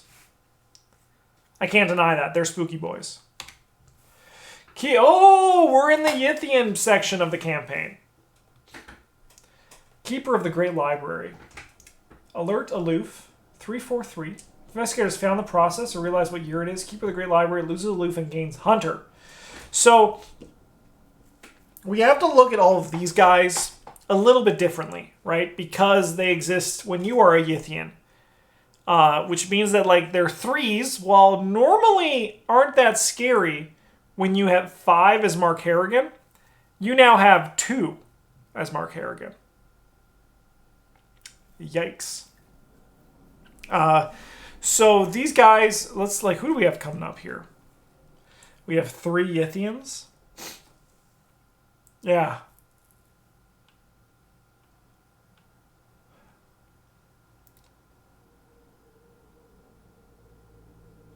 I think realistically, I'm scared of these 2 Yithians. The Keeper of the Great Library and the Scientist of Yith. I think the flavor on these guys is really good. But I think I'm scared of both of them. However, I think this last guy right here, when he attacks you, discard 2 random cards from your hand. If he is ready and engaged, parlay test book 3 to attempt to pass passes a member of the creature's race. You can draw a card and evade it. If you fail, he attacks you. I think this guy lives in the low scare level, though. I think this guy's ultimately fine. 1 second, chat. I'll be right back. But I think this guy's ultimately just low scare level, because even if he only has 2s, you're attacking for 3, you commit an overpower, you now attack for a bunch. You have a weapon. He's a lot more manageable than the other guys. Yigg. Hunter, massive. He gets +6 player health. He cannot be damaged while there is another ready serpent enemy. I'm going to stop you there, brother. Oh god, no, please no. He's tough. He's scary. Like, I don't even need to keep reading. And I will. Each other serpent enemy at Yigg's location gains alert and retaliate. Holy shit. Yigg is tough. I still cannot believe that we killed him on our first playthrough. Because ever since, we've just been like, this guy's too scary. But we killed him on our first playthrough. What the heck? Pit Warden. If Yigg is in play, spawn Pit Warden at Yigg's location. Otherwise, place Pit Warden in the pursuit area. I think these guys are, for me personally, a low scare level at this point in the campaign. They're not that spooky. They're the last enemies to come out of the pursuit area. I don't think they're that spooky. And you're like, when you're playing the Forgotten Age, you're okay to just evade these guys. I think they're just, to me, they're not that spooky. I look at this enemy and I don't see fear. I just see, okay, that's fine. I'm even like kind of happy to see them. Because most of the time they spawn in the pursuit area too. So yeah, these guys are pretty low scare level. Eater of the Depths. Spawn. Put a random set-aside location into play and spawn Eater of the Depths there. Hunter, massive. This guy is kind of spooky. He has a lot going on, man. This guy's scary. I'm scared of a lot of enemies from Forgotten Age. Holy crap. I mean, I think it's kind of fun to, we can look back at this when this is done and we can see where I'm scared for each campaign, where I sit for most of them. I think that's kind of fun. This guy's spooky, though. He's a scary frickin' boy. Snakish Taka. Hunter, retaliate, parlay, test book 5 to plead for your life. If a cultist symbol is revealed during this test, you automatically succeed. If you fail, Ishtaka attacks you. If you succeed, flip this card and resolve its text. 4/6/4. We also got Alejandro. Same kind of thing, plead for your life. If a cultist is revealed, he's a 6/4 per player 3. So 4/6 per player, so playing 3 players is how we normally play. 18 health. Oh my god, that's a lot of health. 12 health, that's less health, but he does have 6 attack! She's retaliate? Holy shit! Alright, Ishtaka, I'm scared of you. You know what? Alejandro? realistically, I'm also scared of you. Like,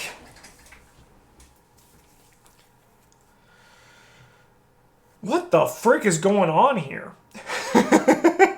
Like, what is going on with the enemies from the Forgotten Age? Holy crap. Wow. Okay. Formless Spawn. Dude, this guy also scares me. This guy's also scary. Like, he's just... He doesn't have scaling health. They just put a fucking 10 on him. They're like, I know what we do. Put a 10 on this guy. And then he can, like, show up again. What the frick?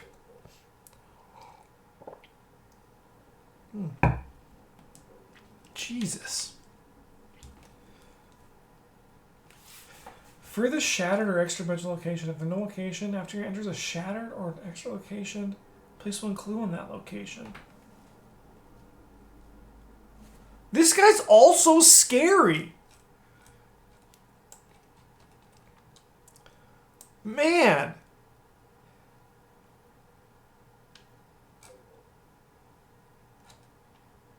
What the frick is happening in Shattered Aeons, man? I mean, I guess Dim Carcosa is kind of similar, but it also has, like, these guys in it. What the frick, man? That's crazy. And these aren't even bosses. These are just regular guys doing their job. What the frick? Oh my god. Okay. We have Annette Mason. We're on to the Circle Undone. Let me start crossing out ones we've done. We've done Core. We've done Dunnage. Carcosa, the Forgotten Age. We are in the last 3. Oh my god. The end is in sight. We are over the hump. Not that I'm having a bad time, but I already can feel that my throat's starting to get a bit scratchy. Okay. Annette Mason, 4 player 4. Retaliate. After the enemy phase begins, discard the top 3 cards in counter deck and spawn each witch enemy discarded by this effect at Annette Mason's location. If no witch enemies are discarded by this effect, ready her. Annette, you come out fucking swinging. I'm scared of you.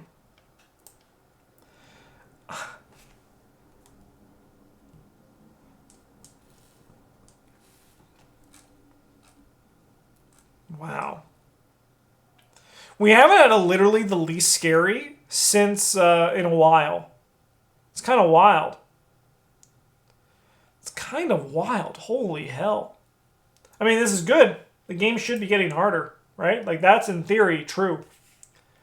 She's a scary lady, this Annette Mason, though. The Spectral Watcher. 3/5/3. When the Spectral Watcher is defeated, instead of discarding it, heal all damage from it, disengage it from all investigators, and exhaust it. It is not ready during the upkeep phase this round. What is one thing that Justin loves? Unkillable enemies. This guy, for me, lives in the oh god no, please no.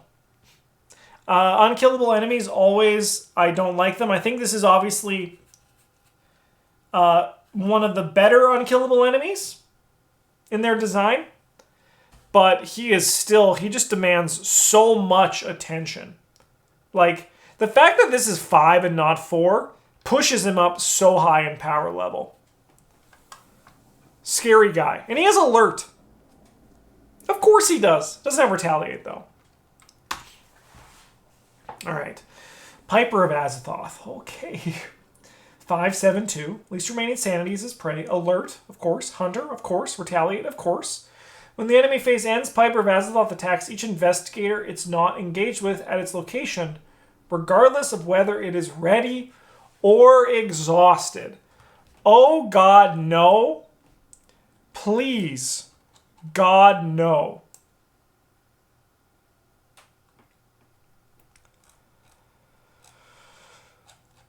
Okay. We're through the heavy hitters, at least, so far for the early part of this campaign. Those are the big, like, boss enemies that show up. So at this point now, in theory, they should become a little bit more manageable. Coven Initiate. Revelation, discard the top 2 cards of the encounter deck. If this effect causes the encounter deck to run out of cards, draw the topmost hex in the encounter discard pile. This is a Revelation effect that I honestly forget to trigger a good chunk of time. Even then, it's very unlikely to actually cause to trigger. However, you need to remove the cards because they do other things that matter. However, this lady is going to show up in literally the least scary camp. It's scary how much I forget to do a Revelation effect until like someone reminds me, or I remember myself after a round or two, or like an action or two. But still, she is just a 2/2/2, which, as you can see, these are stats that are good. They're just good. Priestess of the Coven, 2/3/2. Priestess of the Coven she has Retaliate as well. She gets +1 fight and +1 evade for each witch enemy in the encounter discard pile to a maximum of 3 and 3. That's a spooky text line. Force, when the encounter deck runs out, she readies and attacks each investigator at her location. She hits for 2. She's not scary, but I'm not happy to see her. Like, depending on when you get her, it can make her scary, but I think she just still lives in this not happy when I can see her camp. Holy shit, this first scenario also has these guys in it. That's crazy. Lodge Neophyte. Spawn empty locations. After he enters play, place 1 doom on him. Parlay, test brain. 2. If you succeed, remove all doom from him. Hey, you look a lot like this one guy who's somewhere in here.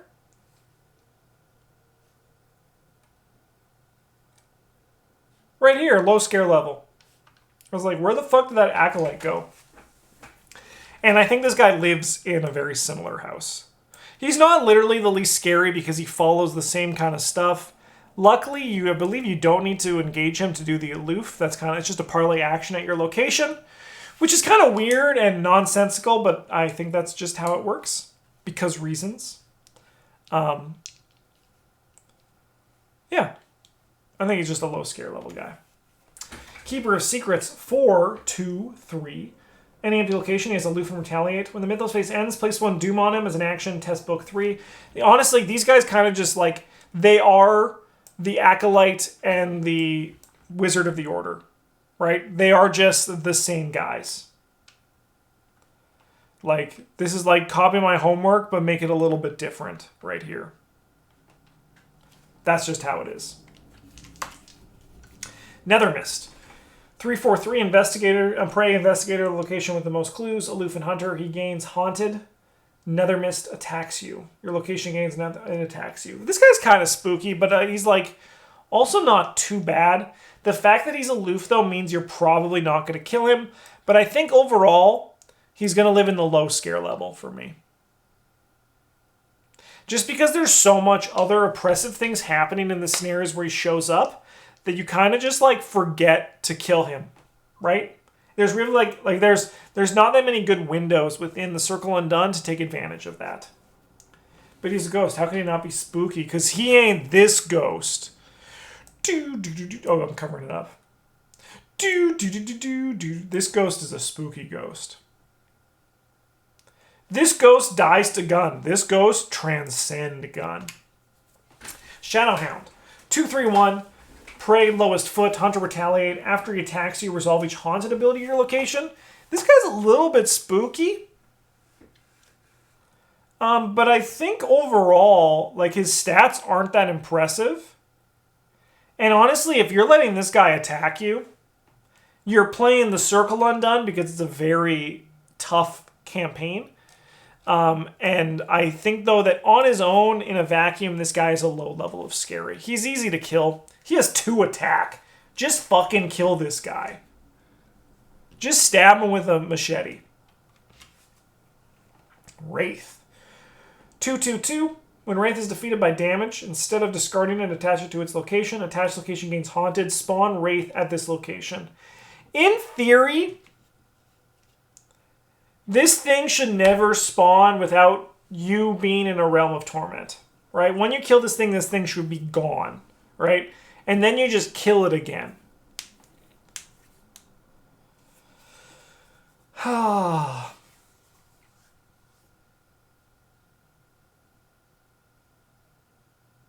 Honestly, I think this thing also just lives in... For me, this thing right here lives in literally the least scary. I just kill it. If it shows up, I just kill this thing. Like, but the thing that's so cool about this game is that in the second scenario, whatever that one's called, we go the witching hour into at death's doorstep. In that scenario, these things become scary because there's so much going on. Like they're scary in that scenario, not because their numbers are bad, because their numbers on them are actually pretty minor. It's that you have to do other things. If you did not have to escort Silver Twilight Lodge members out, you could just kill these things. But because your actions are spent doing that, it makes these things, and then also this motherfucker is what makes it so spooky. So yeah, I think I'm happy with where these guys sit in a vacuum, but I think in their scenarios, they actually perform higher than this. But if I just draw like this guy, I just kill it. I'm just like, stop! Be gone! Enter my location, you nerd. Brown Jankin. Okay. This guy, he deserves a little special mention. Oh, 1 second. I need to cross this out of my day planner. I uploaded that video already.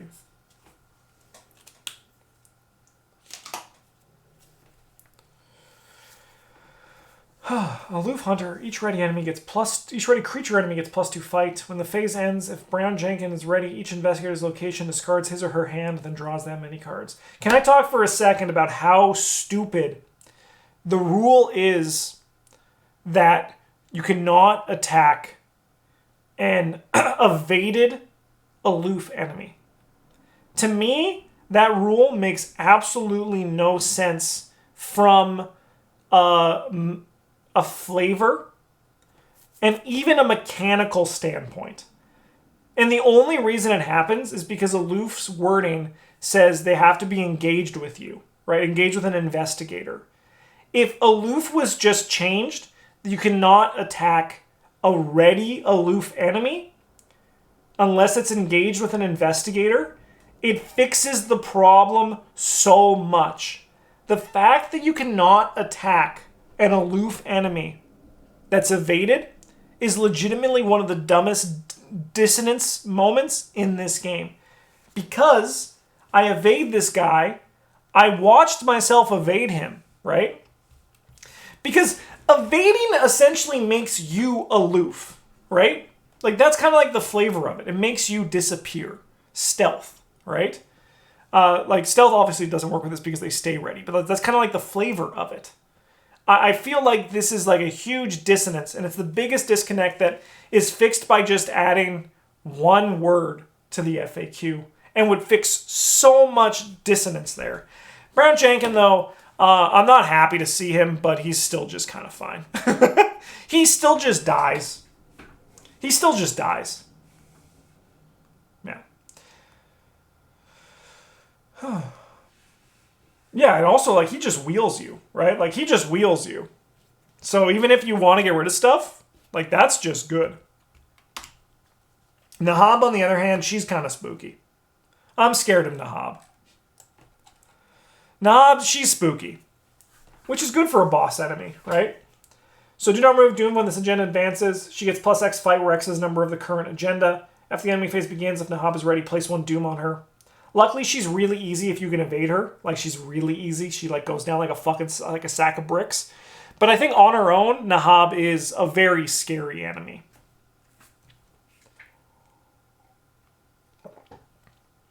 She's spooky.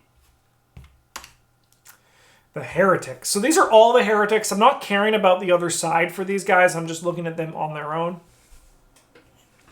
We have a 4, a 2, a 3. They get, man, look at all the fucking traits that this thing has. Monster, Geist, Witch, Spectral, Elite. Holy hell. It gets +2 health. While it is at a non-spectral location, it gains aloof and cannot be engaged or damaged. Spend a clue parlay, look at the heretic's other side without resolving its text.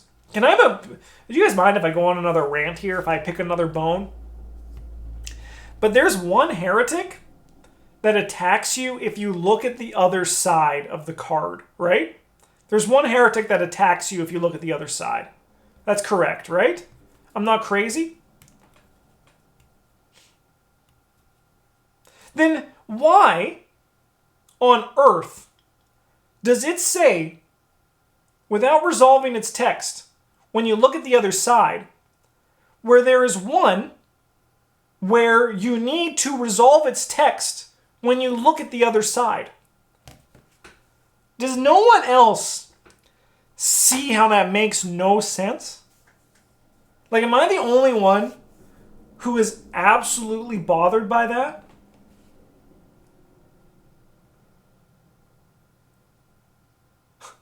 Like, so you look at the text without resolving, you look at the other side without resolving its text, right? Nice and easy. Then you look at it and you're like, oh, this thing attacks me, even though I'm not supposed to resolve its text on the other side.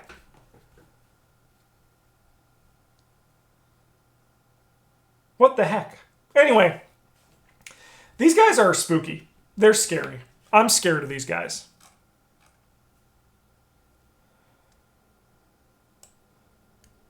Isn't there also one you need to... Yeah, I feel like it just... I feel like if they came back and designed these guys a little bit differently, they would have tweaked the wording a bit. Like, I don't think it's bad. I don't think it's, like, as bad as the Aloof Evade. That one actively bothers me. This one, not so much. This one's just, like, a little bit weird and wonky and kind of drives me a little bit nutso, but not... doesn't anger me. These guys are scary, though. They have, on 3-player, they have 8 health. That's nice. Yeah, I also do not like Wages of Sin. I'm with you there, Superfang. I'm with you there. Vengeful Witch. This fucking lady sucks so much. I hate this lady. 3/3/3. The Gallows or Heretic's Graves. Alert and Hunter. When Vengeful Witch is defeated, deal its damage and horror to each investigator at its location as direct damage and horror.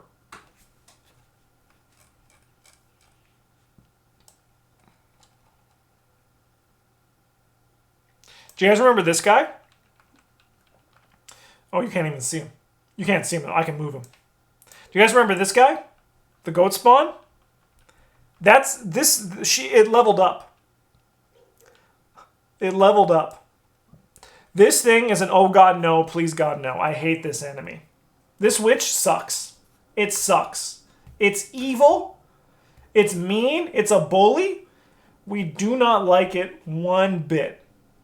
We just do not like this. Each investigator, every single investigator at that location takes a direct damage and a direct horror. That's even more wild than like that. Like it's a strong card. It's a very strong enemy.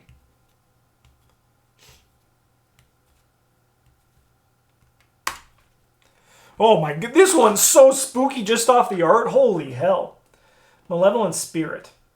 Monster Geist Spectral. 2/2/4. Chapel Attic or Chapel Crypt. While Malevolent Spirit is at a special location, it gains Hunter and gains +1 damage value and +1 horror value. Okay. Force. When it is defeated by damage, instead of discarding it, heal all damage from it exhausted and move it to any spectral location if able. Holy fuck. Jesus Christ. This is also from Wages of Sin. That's a tough scenario for its enemies.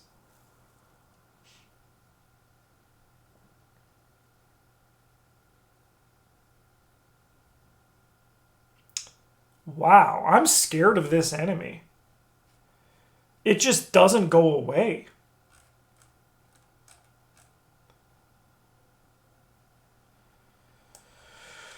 Huh, well that's why everyone you just run Cyclopean Hammer, because it just crushes everything. It just crushes it. It's just like, hey ghost. Hey ghost number 2. Hey you, I don't like you. I'm going to still just deal a bunch of damage to you. I think it was actually me and Superfang. We were talking about this yesterday.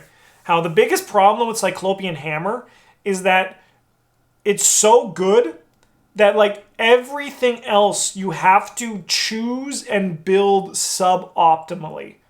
which is like totally fine for a co-op game, right? Because you're only competing with yourself. You can give yourself stipulations, right? But it's still just not good where when I build a deck and I have to like try to find a reason to not play Cyclopean Hammer just because it's so good. Absolutely nutsos. Nathan Wick, like John Wick's brother? 3/5/4, retaliate. As an action, parlay test 3, brain 3, to persuade Nathan to let you find another option. If you succeed, place 1 resource on Nathan Wick. Then, if there are player resources on him, add it to the victory spell. If you fail, he attacks you. Ah. I mean, this guy has to show up, so I think this guy's going to live in the thanks for showing up category. A brain 3 test is not too bad. You can also just fucking kill him if you want to make things harder for yourself. But, like, he has to show up. He's worth victory, and you can get rid of him. Isn't this dude double-sided? Probably. Probably. I just searched enemy and grabbed all the enemies. I didn't do a lot of... especially for Circle Undone, which I... As everyone knows, I don't like that campaign. Lodge Jailer. With these keys, 2/3/3, spawn any Sanctum location aloof. After enters play, place 2 Doom and 1 random set-aside key on it.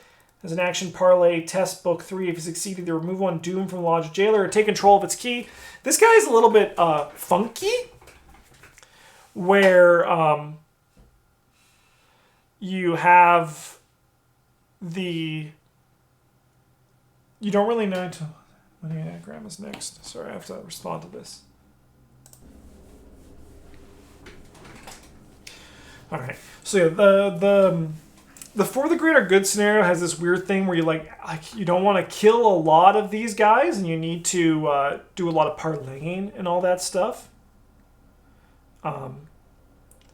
So I think these guys are still just kind of like just fine.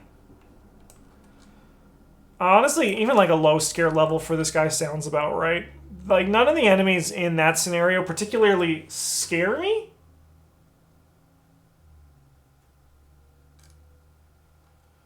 Yeah.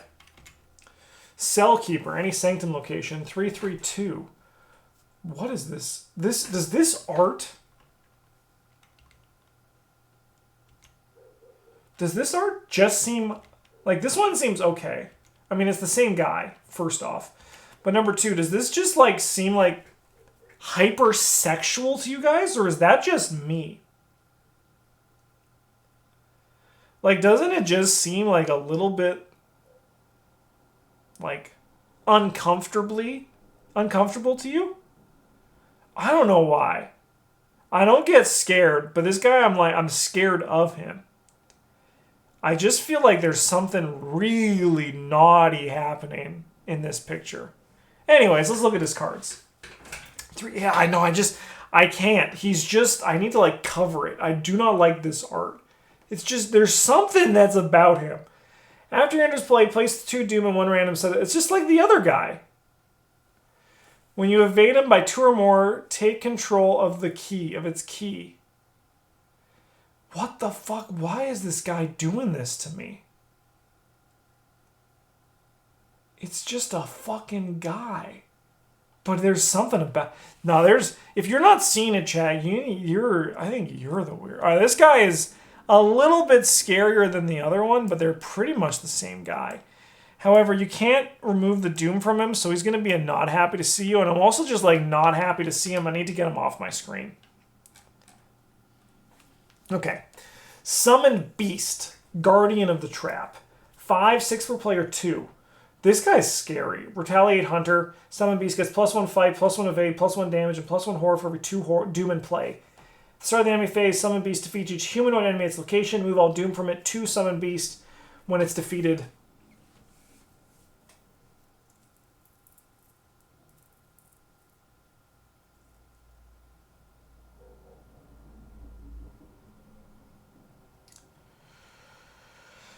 Scary boss monster. Just a nice, good, scary boss monster. He becomes hard to defeat pretty quickly.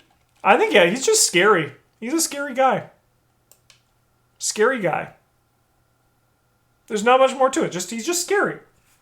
He's not up here with the other guys with the, oh god, no, please no. But he is still spooky. Knight of the Inner Circle. I think these are the ones that Travis hates. Or maybe it's Bryn who hates them. One of them hates it. 4/4/2. Any empty location, any location connected to yours for spawn. Prey is most keys controlled. Alert Aloof Hunter. After you enter Knight of the Inner Circle's location or vice versa, test foot 4. If you fail, he engages you.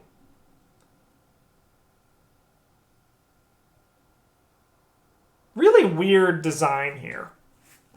And the other guy's kind of similar, right? No, the other guy has even more words on it. They have so much word on it.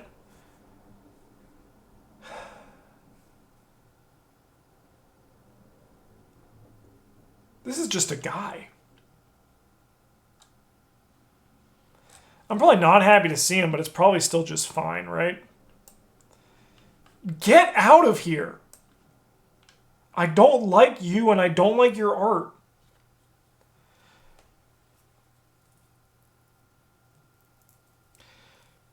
No, I don't know if this is the one that Travis doesn't like. There's one he doesn't like. I need to look it up.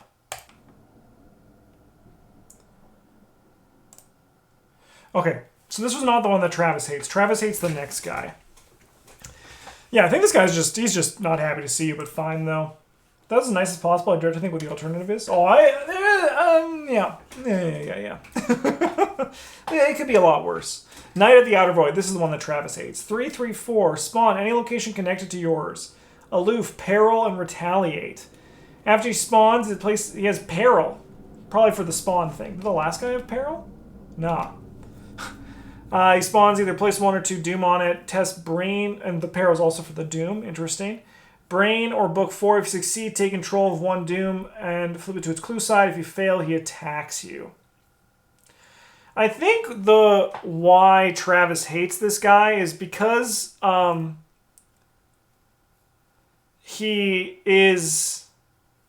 a lot of words on him. It's not as elegant as some of the other ones. Do I think this guy's scary, though? I don't think he's scary. I think he falls into the not happy to see you but fine camp with the other guy. Knight of the Inner Circle, though, that's what our patrons are. The $20 plus patrons. All of the freaking coolest people I know. The $10 ones, you guys are also cool. And the Acolytes, you guys are also cool. Actually, every patron's cool. And if you're watching this video, you're also cool. Everyone's cool. Spirit Juice, how's it going? You should be scared. Think about this dang bird, the scariest enemy of all. Spectral Raven. 2/2/2. Lowest. Book, Alert, Hunter, Retaliate. Of course this damn bird has Alert and Retaliate. What the frick is the flavor of this card? They had this bird art and they were like, put it on the design for this thing. That's what we have to do here. After it engages you, you must either resolve each haunted ability on your location or it gets +2 fight and +2 evade until the end of the investigation phase. So this can turn into a 4/2/4. Or you resolve each haunted ability or location, which could be easy, could be bad. Honestly, though, this thing probably just lives in the low scare level. It could be literally the least scary, but it probably, most often than not, turns into a 4/2/4, which makes it out of literally the least scary. But also it could just be here. But I think just the fact that it probably is most commonly a 4/2/4 makes it a little bit more spooky. Lodge Enforcer, what the fuck? 3/4/3, most breach. Oh, okay, we're on to the stupid scenario. Most breaches, or Silver Twilight Lodge if there are no locations played with breaches on them. Retaliate. Treat Lodge Enforcer's location as if its printed text box were blank except for traits.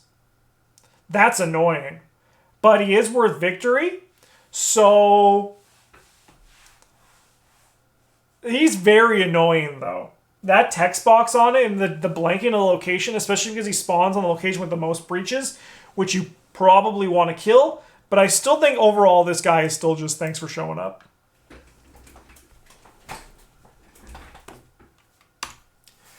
Witness of Chaos, 4/4/2. Fewest breaches for spawn.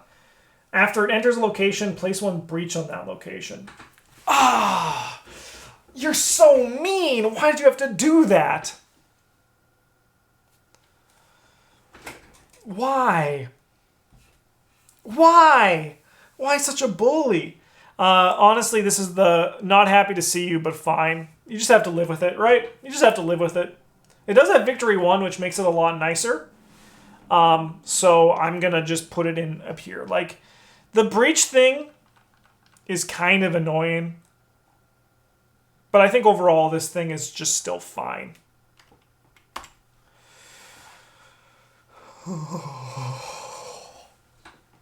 The Mindless Dancer. 6/5/3. Spawn. Furthest empty space. Hunter. It can enter empty space as if it were a location. After it moves to an empty space via its Hunter keyword, resolve its Hunter keyword again. Limit once per round. This guy, they're scary, right? These things, when you basically need a plan to deal with them, right? Like, you kind of need a plan to deal with these guys. And if you don't have one, it's going to be a bad time. And there's like 3 of them, I think. These guys, they do be scary. I'm scared of the Mindless Dancers. I don't think they're, oh god, no, please no. They might be. Honestly, they are. I think they are scary enough. They're a scary enemy. They're an oh god, no. Yeah, no. These things are tough. These things are a nightmare. Going back to this, she's kind of an agent of the king. She is. Where does he spawn? He spawns with you, which is a lot easier. You don't need to fucking hunt her. Like, you don't need to hunt him. Having to go and actually pick her up, I think that to me it makes it so I'm less happy to see you. Now, it could spawn with you, which does make it a lot easier, but her placing a breach down, I hate that. I think that scenario is already not a big fan, so maybe there's some bias here for sure. But she realistically probably should be low scare level, but I think also Agent of the King shows up earlier, so maybe that's also making me happier to see him.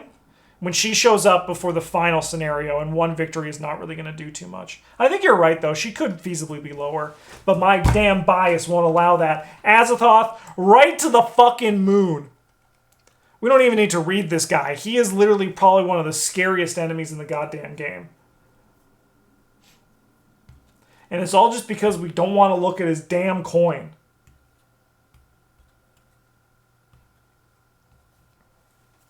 Alright. We are on to the Dream Eaters at 2 hours in the video. Holy cow. So, let's get this one going. Kamenta and Nasht. These guys, honestly, are literally the least scary. They would be in thanks for showing up if they, like, gave victory, and I don't think they do. By the way, Justin, any chance of you joining the Planet Zomboid server after Mike resets it? Honestly, probably not. I don't really... my hype for Zombies for Planet Zomboid ended once everyone started getting once Mike started figuring out the best strategy and the best course. I like the whole kind of the mood when Mike and I were running through the woods together as we were trying to get back into the town was my favorite moment, and ever since then it's kind of... I've been less engaged in the game because of that, because I feel like now there's just... The thing that I really like is gone from it. At least when it comes to playing with Mike. But I'll never say never. But right now, it's not looking good. Who's next? A Gug? Laboring Gug. So you gotta give... A Gug is automatically scarier than anything else. Gugs are the scariest enemy to ever exist. in any game ever. That's just facts. Easy to evade. Easy to evade. Hard to kill, right? And I think, honestly, I'm just generally scared of all Gugs. I was playing yesterday with Superfang, and every time we had the chance to go, we had to go into a woods location, we were like, man, I hope this isn't the Gug one. And that's how you know you're scared. Don't want to run into the Gug. Ancient Zook. Any enchanted woods location unrevealed if able. He's a 3/3/3 aloof. At the end of the enemy phase, if Ancient Zook is ready, add 1 swarm card to each swarming Zook enemy in play. Honestly, I love the design of this enemy. It's really nice. I think, though, he's just a guy. Low scare level for me. This scenario already, the Beyond the Gates of Sleep, is already a pretty easy scenario. And I think you can have a handle on the Zooks pretty easily. This guy's not too much of a problem.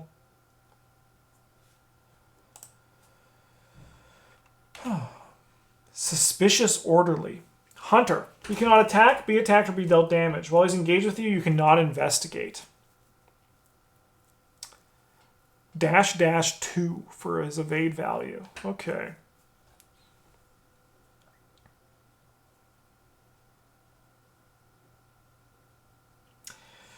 I mean, realistically, these guys are the low scare level. Because is your goon, you just grab them, right?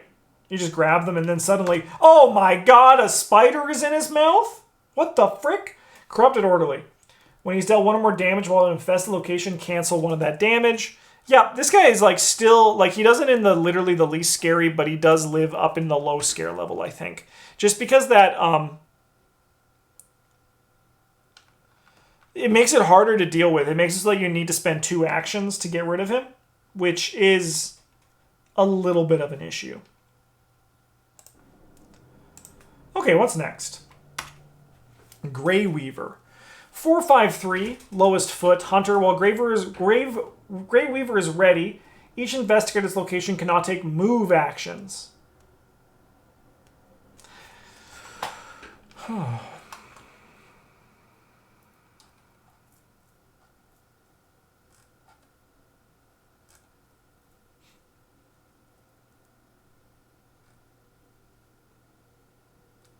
I think it really depends on who draws the Grey Weaver, right? The art rocks, I agree. Because if your clue getter gets it, that's the worst day of their life. If the goon gets it, it's probably just dead, right? Just 3 actions, just 3 shunk, shunk, shunk hits with your weapon. Or 2 hits with your Cyclopean Hammer, let's be real. It can show up in the first scenario, Waking Nightmare, and it shows up again in the final scenario. And it's spooky. It might show up in a middle scenario, I don't think so, though. It's a spooky enemy, but I don't know if I'm, like, scared of it. It's much scarier in Waking Nightmare. But, like, it's basically just a Yithian Observer. Kind of, in a way. Just requires 1 more action.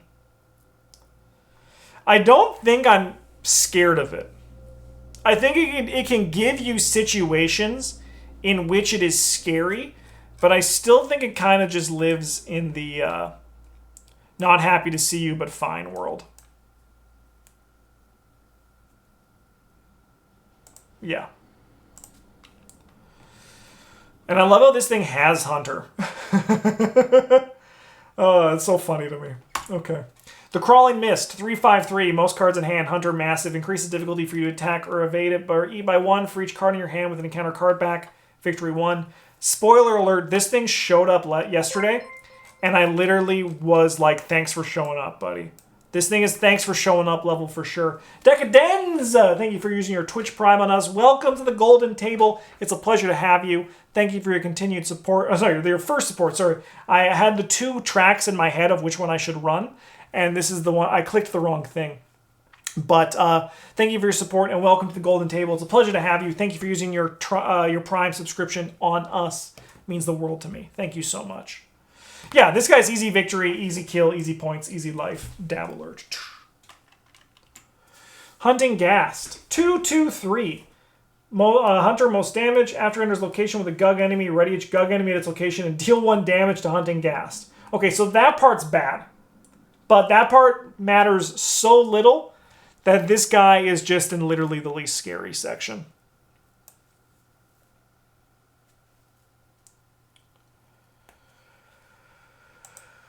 Yeah, seems sick. Seems sick. Okay, Lumbering Gug. After he exhausts it, does not ready during the next upkeep phase. So this is when he attacks you. For example, he attacks you, he hits you for don and don, and then he stays with you, engaged, and then he gets up in the future. If you evade him, the same thing happens. Slow Boy, he's a Gug though. Doesn't have victory either. But the Gug, I'm scared of all Gugs. That's the rule of Gugs. If you ever need confirmation, just ask James in our Discord. Guy's spooky. Gugs are spooky.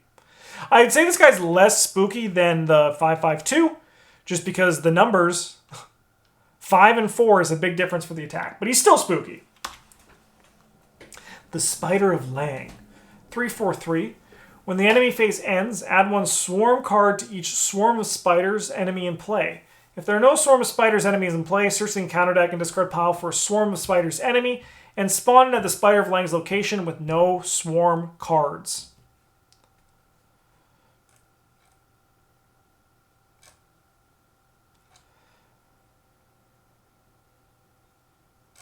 This guy's not happy to see you, but still fine.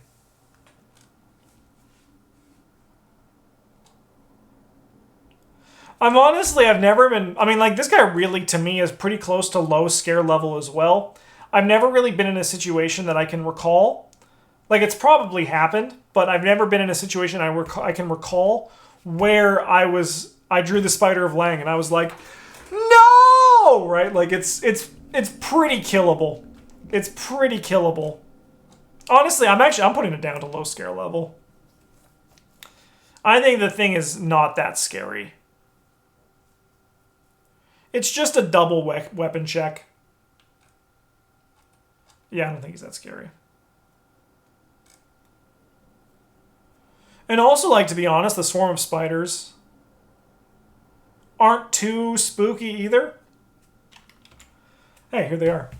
Swarm of spiders, swarming 2. X equals the number of swarming spider enemies at your location for its evade, including more swarm cards. It's a 1/1 and then X, which is the number of the guys. This guy is going to live down in, realistically, for me, literally the least scary. Swarming, you can take an effort to make it a thing, but I'm not scared of them. They're just basically rats with 1 more health, right? The 1 fist as well means that you can be like, hey, clue getter, punch this thing and I have an overpower for you, right? I just don't think they're that scary. Literally the least scary, yeah, pretty much. I'm not scared of them at all. Like, I'm not going to say there's not situations where you can get overwhelmed in Waking Nightmare specifically, but I think that's more of the design of the scenario than the enemy card itself. These spiders just die. That's their job. I'm stuck over here. Corsair of Lang, 2/4/5. Spawn near a city or service location alert. After he attacks via its alert keyword, it gets -3 evade for the remainder of the phase.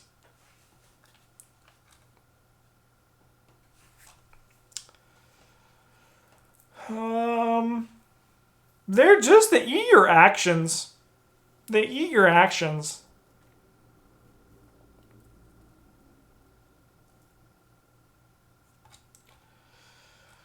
Oh, I'm just trying to compare them to these guys.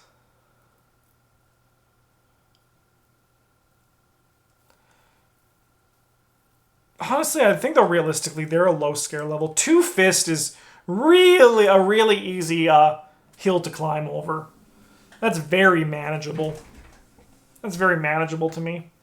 Just 2 is not that spooky. The fact that it requires 2 attacks is a little bit rough. And of course, like, I'm always talking about this because I'm a melee. I like melee weapons. So, like, 2 is really nothing. Because it doesn't even cost me a bullet.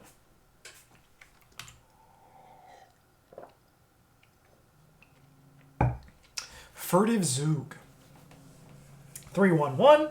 Engage with the lowest investigator, your location with the lowest fist. Lowest fist is its prey, retaliate, and swarm in 1. These guys are going to live in, I mean, realistically, literally the least scary.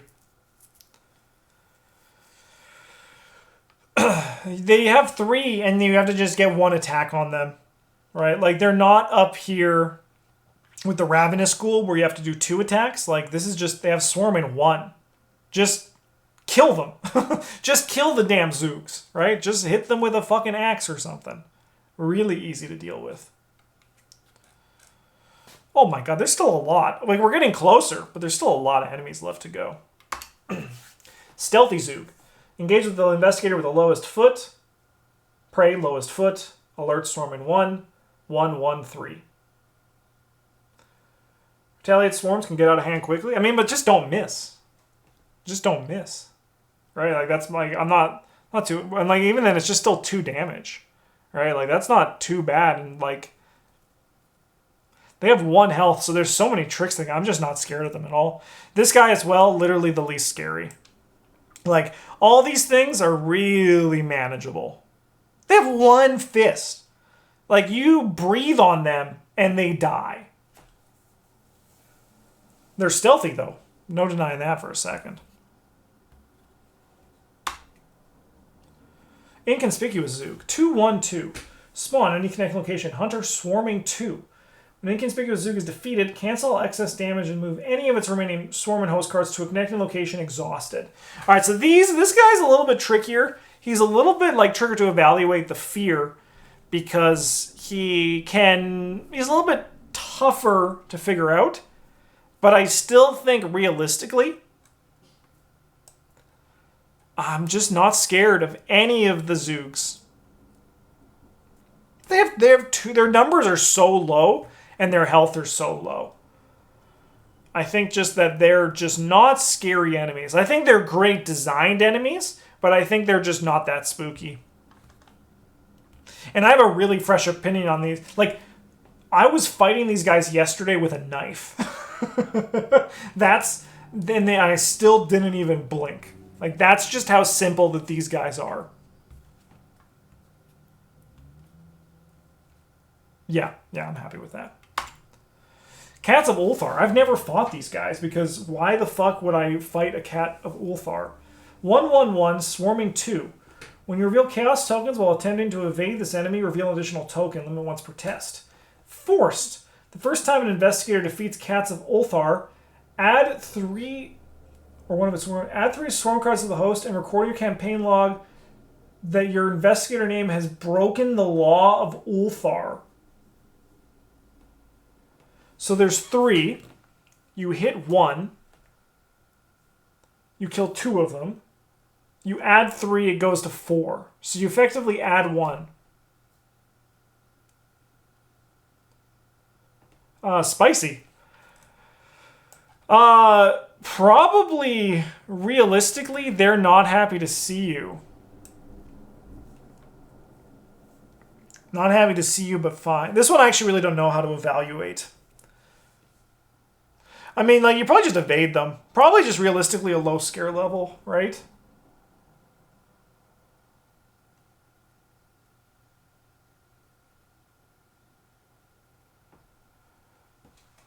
Nah, man, they're probably...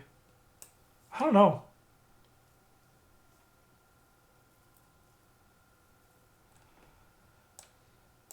Actually, I've never been with these guys. They just seem like not too bad.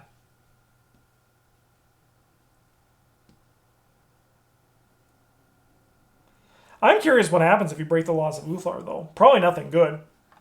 Because no man may harm a cat there. Or woman. Stalking Manticore. 4, 3 per player, 2. If you successfully evade Stalking Manticore, disengage from it, but do not exhaust it. Until the end of the phase, it cannot engage you. That's always an annoying bit of text for that one, and it's 2 and a 1. I think realistically, this guy's going to show up in the not happy to see you, but fine. He is a boss monster that you have to kill. He can be a little bit annoying, though, and kind of throw a little wrench in your plan. So he's just a little bit... I think he just lives there. Horde of Night. Massive, swarming, 1 per player. He's 1/1/1. Swarm cards cannot attack. Host card cannot be defeated. If it would be defeated, exhaust Horde of Night instead. Like, this is pretty low scare level as well. Not literally the... I mean, even probably literally the least scary. Honestly, even thanks for showing up, brother. You're a thanks for showing up, for sure. For sure you're a thanks for showing up. Yeah. I think they're just a guy. I mean, it's not a guy. It's literally just a monster, but it's just a guy. And they're, once again, part of your quest, so it's very easy. That's a thanks for showing up for me right there, bud. Beings of Ib. 4/1/4. Prey. Investigators at rune locations only. Aloof Hunter and Swarming, 1 per player. During the enemy attack step of the enemy phase, instead of attacking its engaged investigator, Beings of Ib attacks each investigator at its location, even if it is unengaged. So I think this guy is going to be not happy to see you, but fine. The 1 health, like, man, makes killing these things so... I think with 4 players, it might be going up to I'm scared of you. But even then, like, once again, like, I have a really fresh perspective on the last enemies that we just graded because I literally played them yesterday. And I think these guys are just fine. Their bottom text is spooky, but you can play around that if you're just, like, somewhat okay at the game. Just don't let them attack you. Just don't let them move to your location. So yeah, I think they're just not happy to see you, but fine. Priest of 1,000 Masks.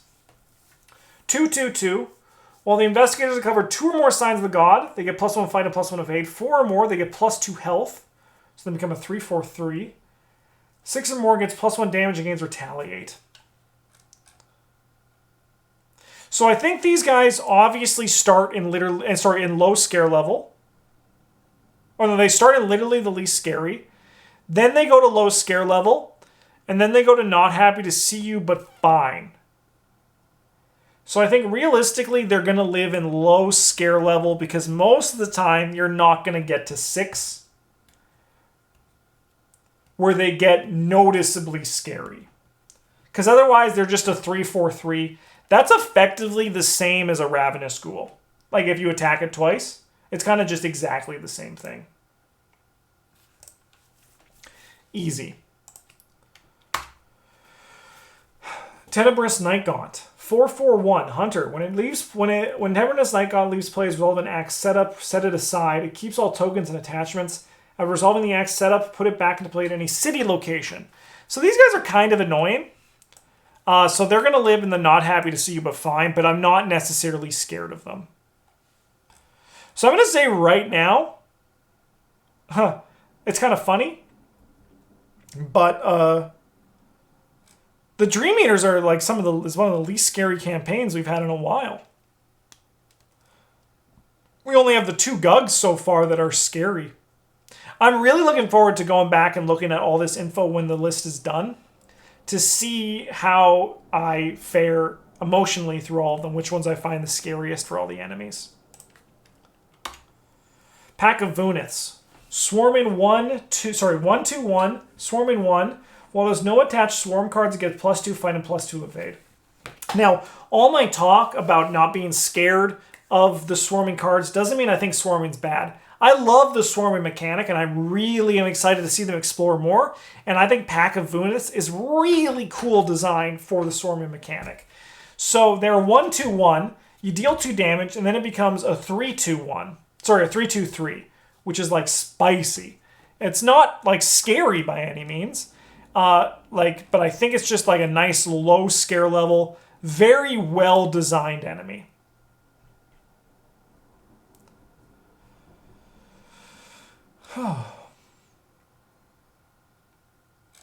Okay, what's next? Night Riders. 2/5. Swarming 1. While the host of Night Rider has no attached swarm cards, it gets -3 evade. After you evade it, discard it. Another really nice, really good design. You effectively have to deal 4 damage to it. So, for me personally, this is another one that's like... That's going to live in literally the least scary, I think.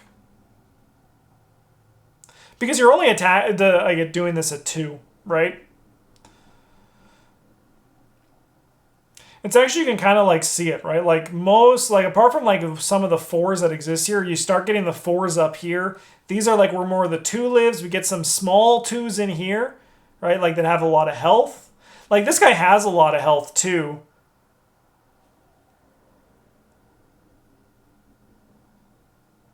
I mean, realistically, these are the same enemy. This guy should really come down here. But they're not. So I think this guy should feasibly come up here. If I'm just looking at that. I think that is a more thing than literally the least scary. Low scare level for this, just because it requires 2 actions.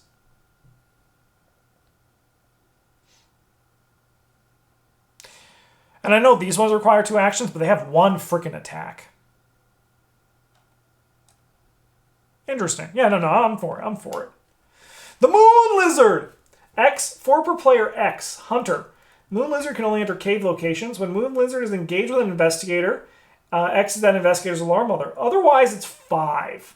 Victory 2, meat, brain. So I think the design on Moon Lizard is really nice. Because you want to, like with these boss enemies, you want to evade them. But when you evade them, it becomes harder. Because most of the time... Your alarm level coming into this one is like 3 or 4, realistically. So I think this is like a really nice design. I'm not scared of the Moon Lizard. So I think it's just gonna... maybe I am a little bit... I think...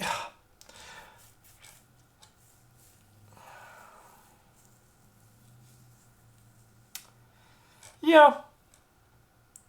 I think he's a worthy enough enemy to live up in the I'm scared of you. I think I am scared of him enough. Like if I have to take some time to figure out what my game plan is going to be, I think I'm scared enough of the Moon Lizard to just announce that I'm scared of this guy.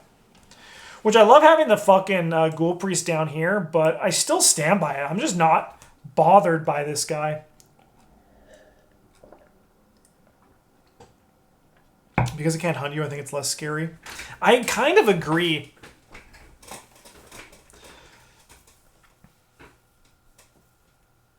Yeah, you know what, Tasty Toast? You convinced me. I think the fact that you can approach it so focused does make it kind of sit down here. I think you've convinced me, Tasty Toast.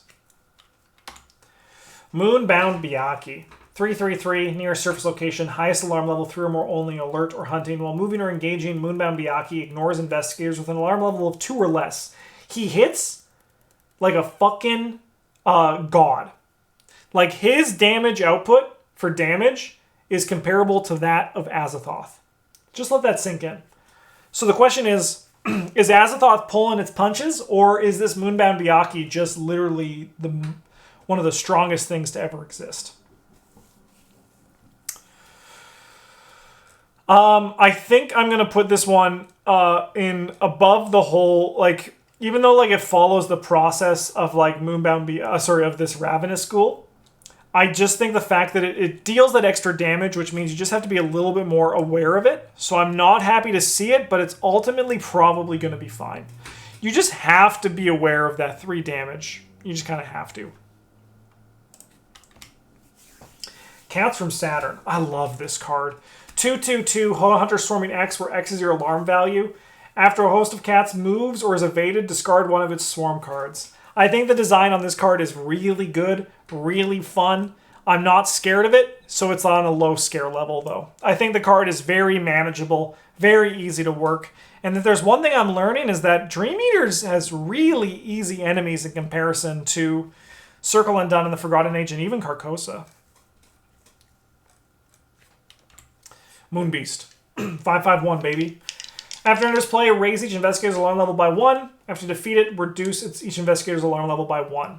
5 Fist is a lot. It does require a big chunk. He doesn't hit for a lot. He has lots of, like, very low evade. So this guy's just going to live in the not happy to see you.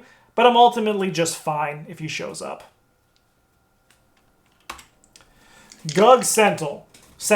It's a Gug.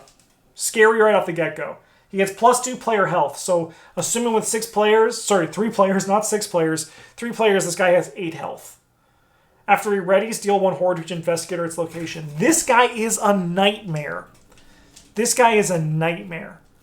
So, 5 attack, 8 health, 3 evade. He deals you 2 damage and 1 horror. And then, because he exhausts when he attacks, he effectively deals you and every other investigator location 1 horror. You can evade him, which makes it so that you can, like, only everyone's taking 1 horror. But that still is a 3 evade is not like a gimme.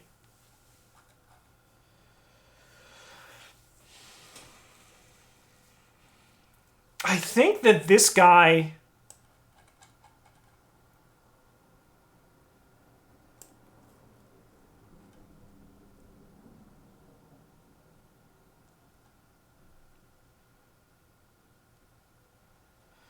I don't think he gets to live with the big boys up here. I think he's very close, but I don't think he is an oh god no. He might be. He has 5 attack.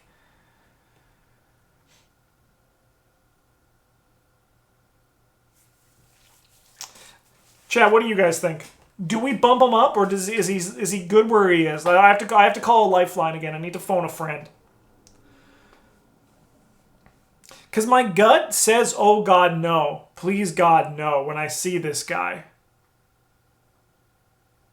But this one, I don't know if I can do that. If that's actually right, or if that's just... If I should listen to my gut. I think it's scarier than the other Gugs. You have to put it up. I think he lives with the big boys at the bottom. Yeah, so, like, even though there's not an order here, he should, like, realistically be closer to the bottom. But we're not ordering them out. I was like, am I having a stroke? I'm suddenly reading Russian perfectly or something that looks like Russian. Yeah, all right. He's up to the big boys. Oh, God, no. Please, God, no. All right. Slithering Dole. 3/5/3. Nearest location with an attached Dole tunnel. Otherwise, shuffle Slithering Dole back and then counter deck against Surge. Hunter and Massive, while it's moving, all locations with an attached Dole tunnel are considered to be connected to one another. Is Big Butt Baby in the scary section? Because this guy gives you, like, this guy gives me a Big Butt Baby feeling. Because there's nothing that sucks more than an enemy coming back.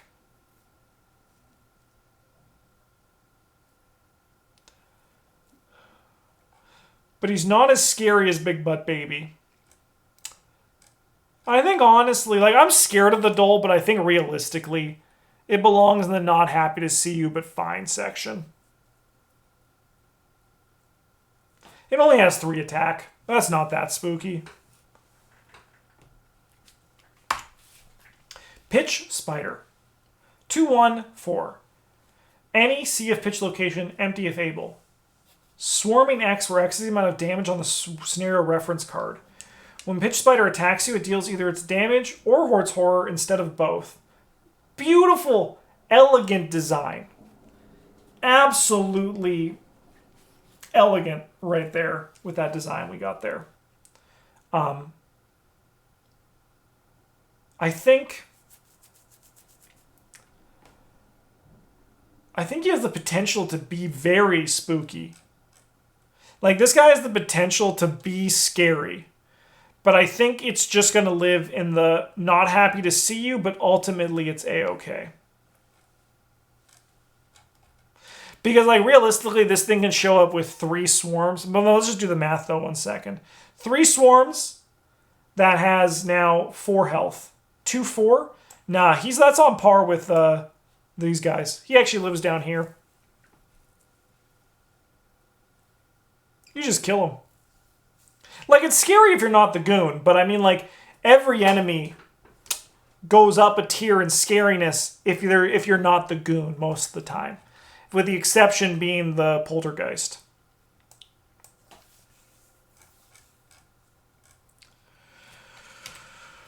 Okay, Nyarlathotep. Peril Hidden Hunter. So this is kind of representing all of the Nyarlathoteps. Also like the God Nyarlathotep, right? I couldn't find that one, and I couldn't find the God Ashlanaka either. There weren't images of them on ArkhamDB that I could easily find. So let's talk about this guy. Just Nyarlathotep in general. I think both Ashlanaka and Nyarlathotep are easier than any of the other final bosses. I think because they're more like a gimmick boss fight, right? Like there's something about them that makes them a bit more different. They're probably about just underneath. Like I think it's Haster is the easiest after them. Hydra and Dagon are also kind of wimps.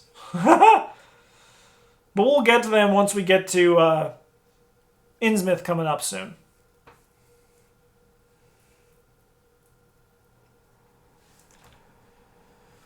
I think overall, though, I'm just scared of Nyarlathotep. But I'm not, oh God, no, please God, no, for Nyarlathotep. I think the boss version, like the conjoined version, I don't know what the card is. I've only seen it once or twice, I think. That one is, oh God, no, please God, no. But I think otherwise, no. Just scared. High Priest, not to be described. 5, 3 per player, 3. It's just all the other cards combined. How does that work?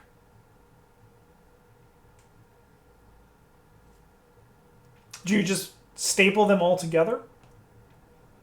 I honestly am asking because I forget. I forget how the final encounter of Nyarlathotep works. If you get the secret ending. Alright, this guy, he's 5/3, player 3, alert.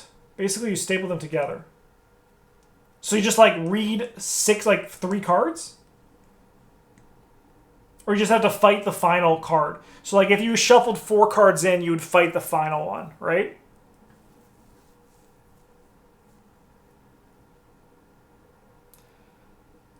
You add all the numbers and just spawn them together as one enemy?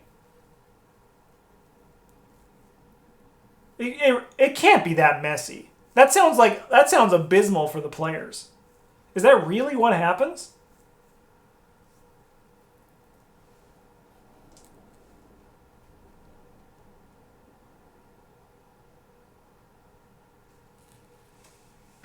So like if I had like I need to figure this out, because that to me sounds like, if that is truly what happens, that sounds like a nightmare. Anyway, let's go back to this guy. Alert, Massive Retaliate. You cannot make attacks of opportunity. You can basically kill him by doing some flips. Like you say, hey, look in this well, and then you push him in the fucking well. It's really easy to kill him. I think this guy's, I'm not happy to see him, but he's ultimately just fine. Dole of the Wastes, 6/6/2. Yeah, I'm scared of this guy. Scared of this MFer. He's a scary boy. Scary big snake dole. Worm-like thing. Liar with no face, 3/4/3, most cards in hand, Hunter. When Liar with no face attacks you, if a Whispering Chaos is in your hand, reveal it. Liar with no face deals +2 damage for this attack. Really nice design, really elegant. I think overall,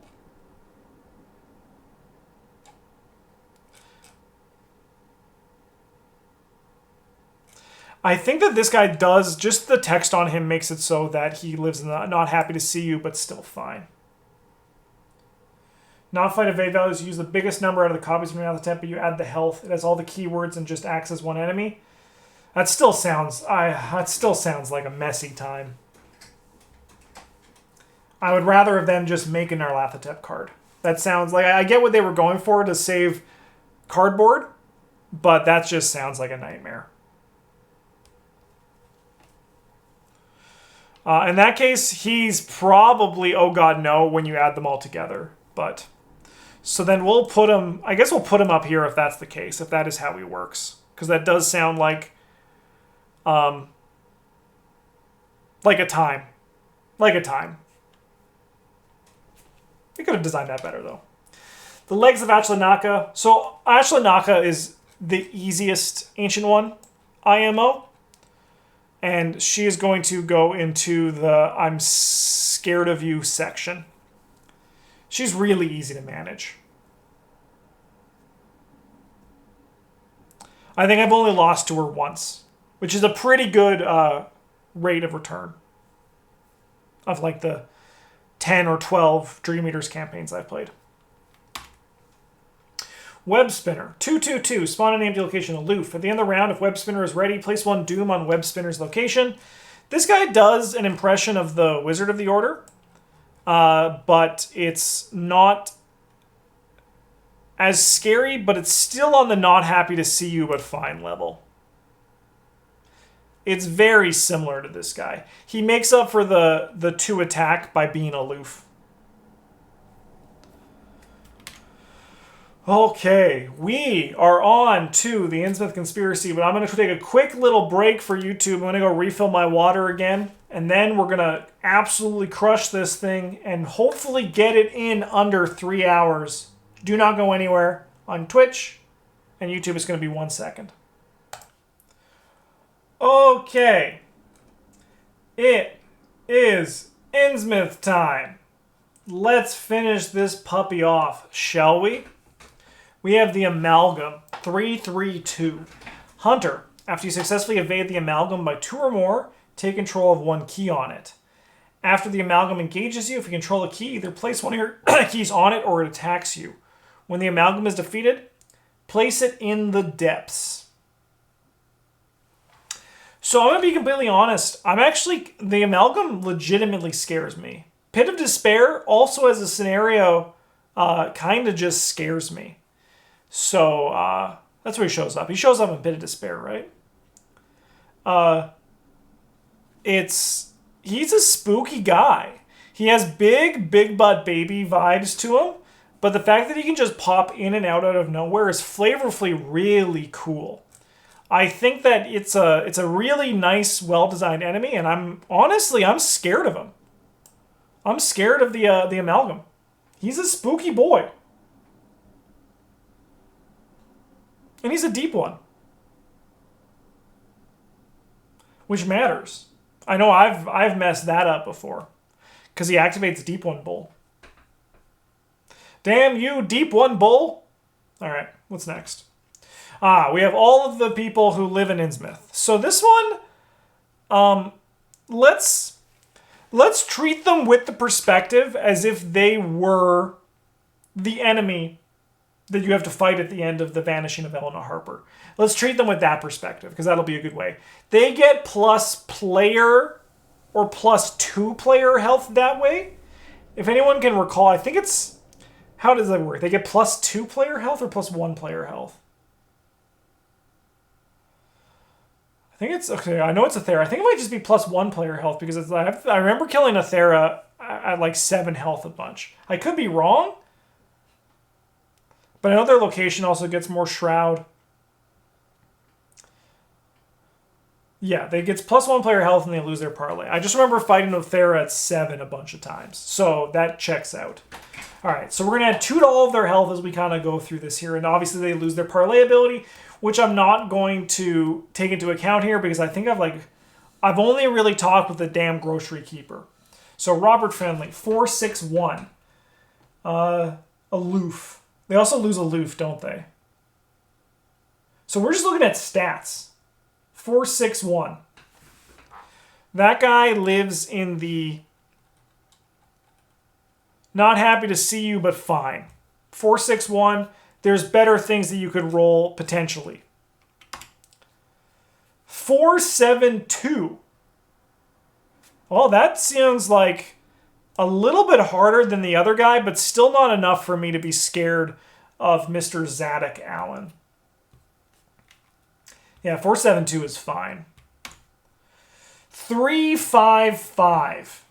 This one is definitely the easiest one we've seen so far. It's still 3 attacks, but it's at 3. So if he betrays me, that's a pretty low scare level TBH. I'm pretty fine with that. Because I'm not evading this fucker. I'm just going in and killing him. Barnabas Marsh, 362. This guy also is one of the easier ones. So he's going to live with the guy at the grocery store. 553. How is she the best fighter we have so far? Joyce Little is here to fucking kill you.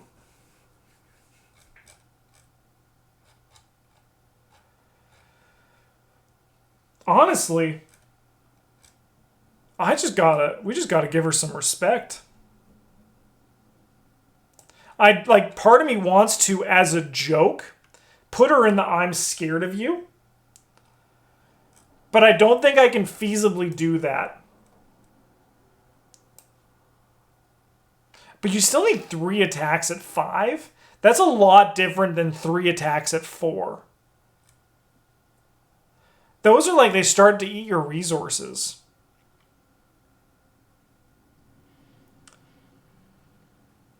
Her damage is only 1 horror. Yeah, she lives down here. This is fine.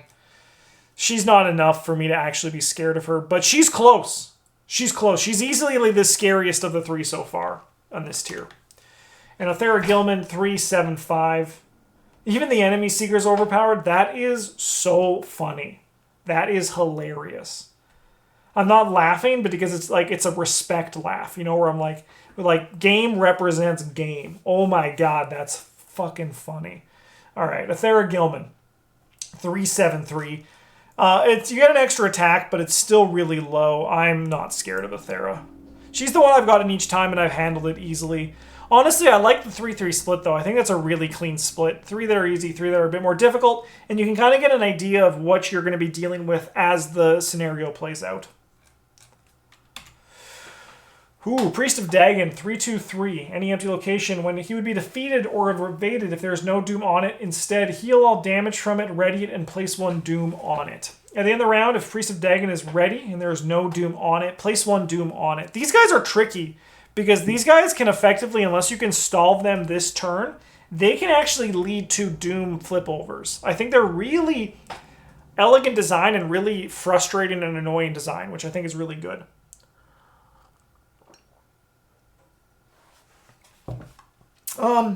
I think this guy is I'm not happy to see you, but fine. Not scared, but just annoyed with you. 2-1-2. Well, there's no doom on it. It gets +2 fight and +2 evade. At the end of the round, if Initiative Dagon is ready and there's no doom on it, place 1 doom on it. A 4-1. Honestly, this is a low scare level. It's close to literally scary. Literally the least scary.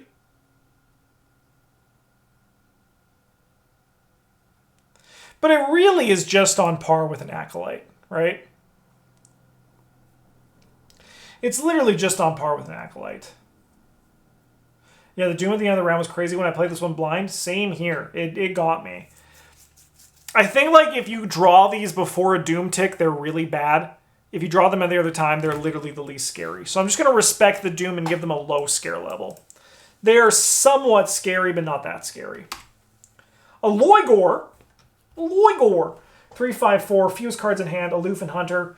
Want to investigate a location, Loigor's location has no cards in hand, they lose Aloof. At the end of the enemy phase, each investigator at Loigor's location or connecting location discards 1 random card from their hand. This guy lives in the not happy to see you, but fine.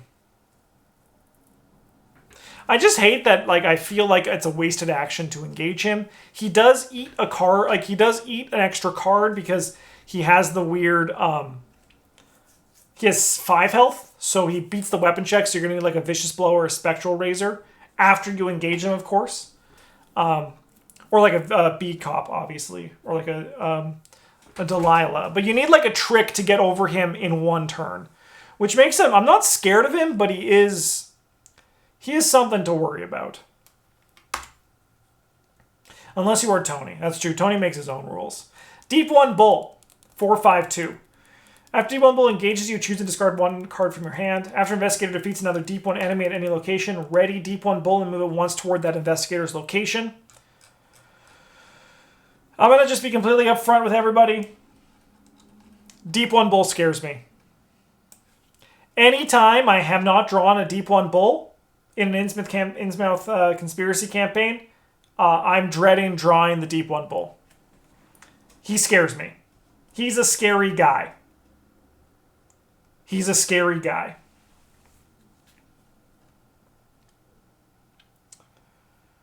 I wonder if anything in Innsmouth is going to get to oh god no, please god no. I don't think so. Maybe not. Lurking Deep 1. 2/2/4. After it engages you, take 1 damage. So none of these guys, like even though this guy's stats lives in the literally the least scary, the damage it deals you is notable. So he's going to live in the low scare level just because the damage that he brings in when he just pops you, just quickly he shows up and he goes, ha! Like that's spooky enough for it to be mentioned up a tier for its, for that kind of stuff. Winged 1. 3/5X, Hunter. X is the shroud value of Winged 1's location. He takes 1 fewer damage from attacks except by ranged firearm or spell cards to a minimum of 1 damage. So this guy attacks for very little. However, he completely counters my playstyle. First off, how dare you, right? There's things you can do to like get around it. So I don't, like, to me, like, I'm a little bit more scared than I think other people are. But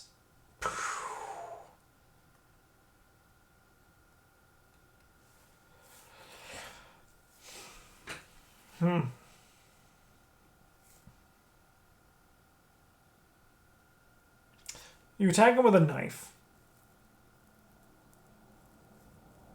You attack him with like a machete. It still just takes 5 attacks. Wow.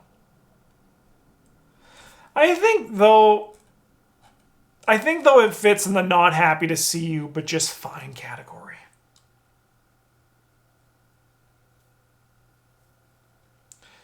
The card that disengages and re-engages Deep 1s makes them all scarier than the cards say. Yeah, in theory, I agree, but I feel like with like especially that guy we just talked about, he's dead before you have the chance to even draw that card. Like he should be dead ASAP. So Tommy always take at least 145 automatic when I play the fighter. Honestly, I just force my way through it. I'm just stubborn. I just punch the hell out of this guy. I just fight him. Like I'm like, you and me, brother, till the end of fucking time. Let's go one-on-one. And then I punch him 5 times and then he dies. I'm like, fight me, you won't. I'm going to uppercut you out of the sky, you dumb manta. Innsmouth Troublemaker. Spawn. Location with the most clues. Hunter. Place one of your clues as an action on your location and parlay. Exhaust him. It does not ready during the next upkeep phase. This ability may be triggered by an investigator at a connecting location. This guy's kind of actually legitimately spooky. He's really tough in the scenarios he comes in, but I don't think I'm scared of him. I think he's just a guy. Like, I'm not happy to see him, but he's fine.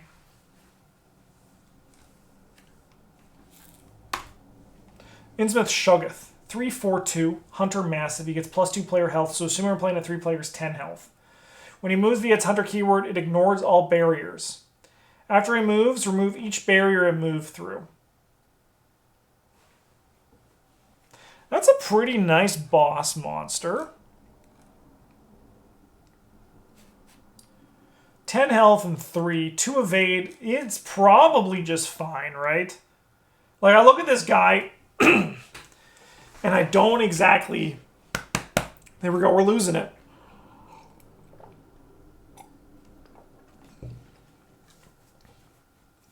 I mean, he is a little bit spooky. But he's like a easier to beat Ghoul Priest. So I think we're just not happy to see him, but he's ultimately just fine. Ravager from the Deep. 2/4/1 Hunter. While its location is flooded, Ravager from the Deep gets +1 fight and +1 evade, +2/+2 instead if it's fully flooded. After it engages you, test Fist 2. If you fail, place one barrier between your location and the connecting location to the west.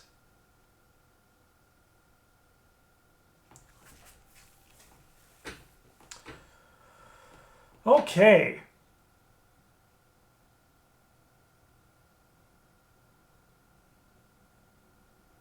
So obviously, his engage thing is the weakest that we've seen so far.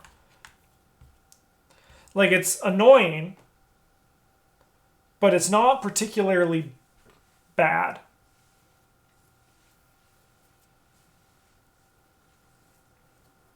Turning this guy into a 4/4 is kind of a nightmare. A 4/4/3. But I think he still just lives in the not happy to see you but fine tier.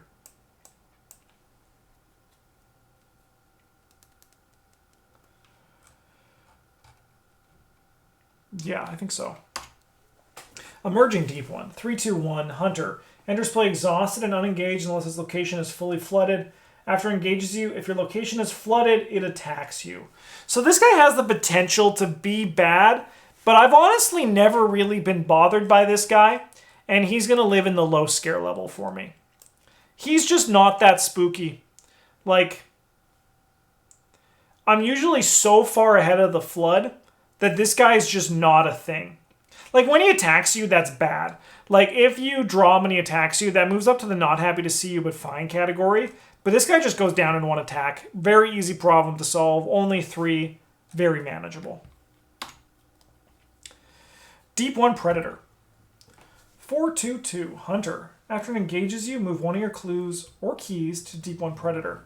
When you defeat or evade Deep One Predator, take control of all of its clues and keys. Okay.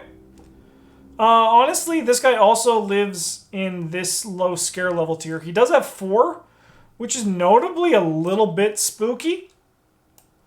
But I think it's just fine. It's pretty sick art. Hey, man, he's eating the fuck out of that fish. Yeah, I think I'm still just low scare of him. He has the potential to be really bad, but I'm not talking about potential. I'm just talking about, like, the normal situation where you're most likely to see for him. Hunting Deep One. I hate this guy, I think.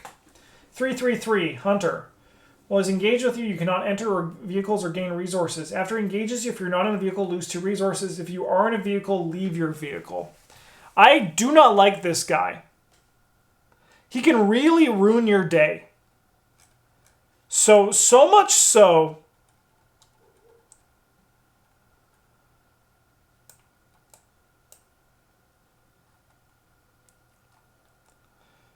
this sounds weird, but I'm actually going to put him into the I'm scared of you.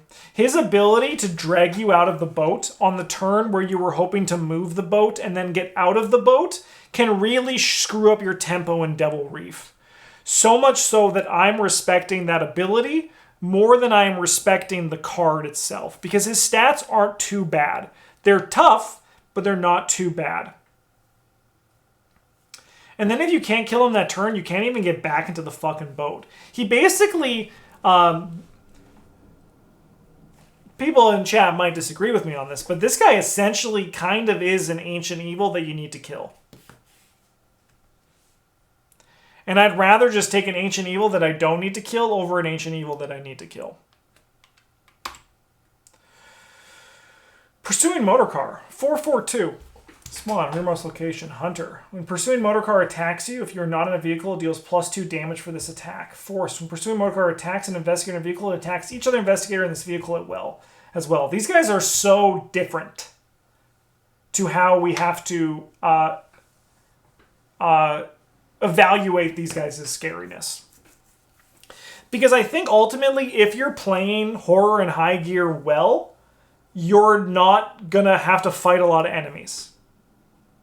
I had a run where I played like Mark and Amanda, and Mark fired like 3 or 4 shots from his gun because Amanda was just being so consistent with it.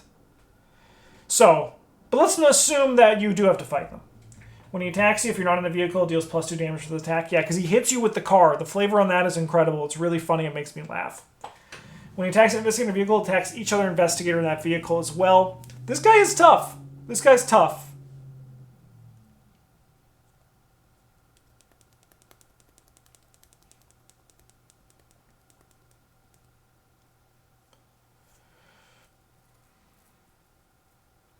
Four damage does not make me laugh. You're telling me if Wendy got out of a car and got hit, like got out of her car in the deep one and then a pursuing motor car just ran over this child, that's not like somewhat funny? I think it's kind of hilarious. You can replace like Wendy with Rex if it makes you laugh a little bit more. Both are fine. I just think it's really funny if Wendy's like, I found a clue, and then just boom, no more Wendy. I Hypnotic Gaze this guy to death once. That sounds kind of wild. Because, like, in theory, you really don't want to get out of your car in this.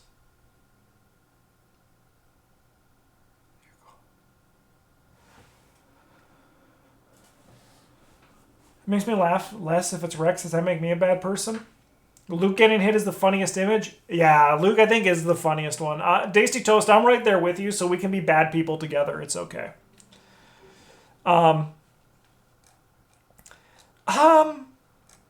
How do the other... I just need to look at the other enemies. Okay, I'm going to give this guy the respect he deserves. I think this is actually a legitimately scary enemy. I think this enemy is legitimately scary.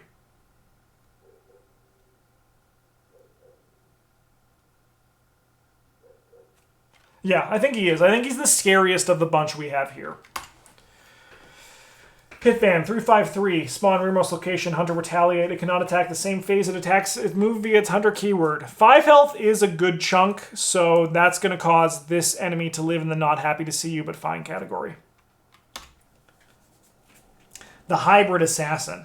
They're a hybrid assassin because they're also a doctor during the day. Vehicle Humanoid Hybrid, 331, Hunter. After it moves via its Hunter keyword, if it's unengaged, resolve its Hunter keyword again. Limit once per round. So it can stress you out. It can attack on that because it resolves its Hunter keyword again.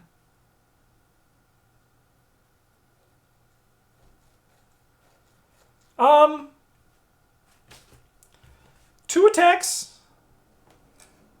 It's probably, honestly, realistically a low scare level. It does you a favor and moves to you, which I mean the enemies have to do in horror and high gear. He's half humanoid, half vehicle. Amen. We got some Torque 3000 vibe going on here. Osiris Marsh. Hunter Retaliate. He gets +2 evade while his location is flooded. After you successfully evaded, for each point you succeed by, take control of one key on him.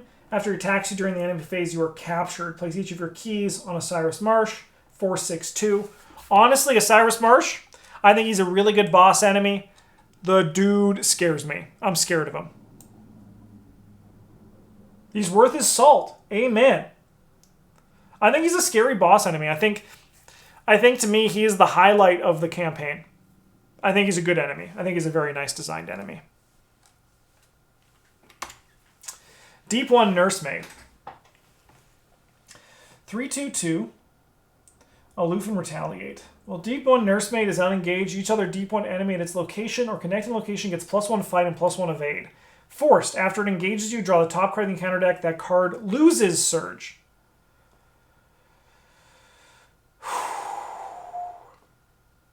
This is a tough enemy. This is a tough enemy.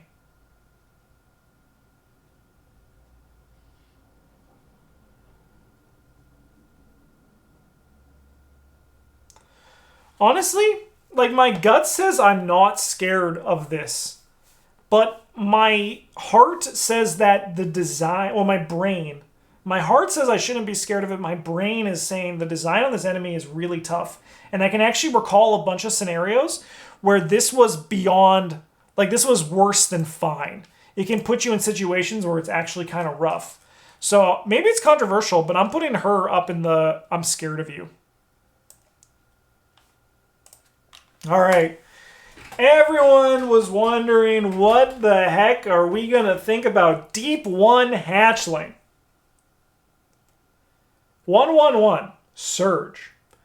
After you engage Deep One Hatchling, you must either lose one action or it attacks you, ultimately taking one horror. After you defeat Deep 1 hatchling, move the nearest ready unengaged Deep 1 enemy once towards your location. That enemy loses aloof during this movement. They're tough, man. Like, this enemy, like, it seems really small. And it also has Surge. So, like,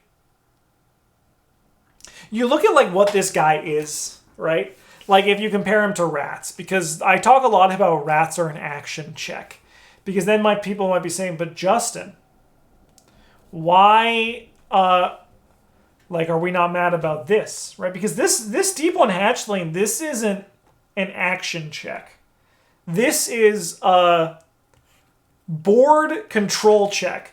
This guy is demanding that you have other problems solved, and one of those problems might be a nursemaid. It might be a Deep 1 hybrid. Sorry, not a Deep 1 hybrid. It might be a Cyrus Marsh. I don't know why I said Deep 1 hybrid. I think it's just because I just talked about that like literally a few seconds ago. That's Hybrid Assassin. I don't even know what I'm talking about. And yeah, Concosa is 100% right. This one's not bad on paper. Yeah, because the bull can move twice, right? Because it'll effectively move twice towards you. This guy's not bad on paper, but in practice, this guy is really tough. I'm not going to for 1 second say I'm scared of a 1/1/1 enemy. I'm much too good at this game for this thing to actually scare me. However, the situations that it can create in other situations, like a nursemaid engaging you, you draw an encounter card, you draw another Deep 1 hatchling, and you say, I am literally in hell right now.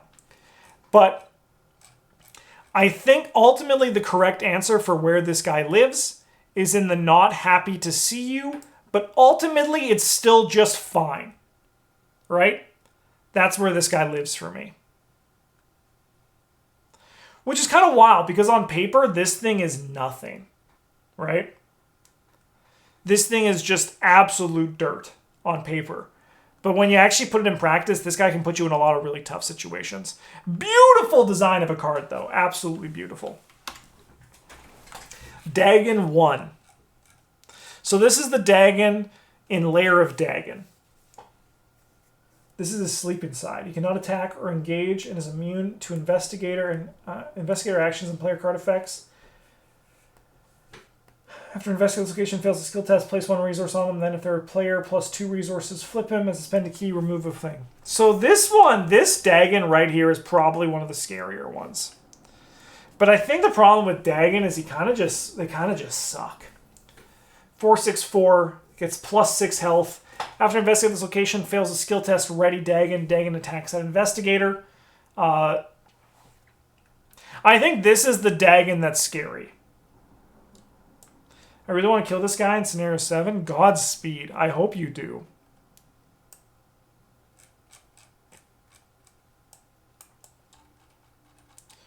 Yeah, this Dagon I think is the one that's actually actively scary.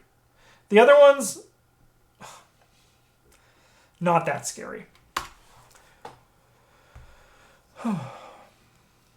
This guy has Yigg level health and Yigg is victory 5. Well, that's because Yigg is like a baller. Like, Yigg paid some money to get 5 victory on himself. He was like, hey, I'm Yigg, baby. Give me 5 victory. And they're like, FFG was like, no problem, Yigg. You're so cool. Everyone loves you.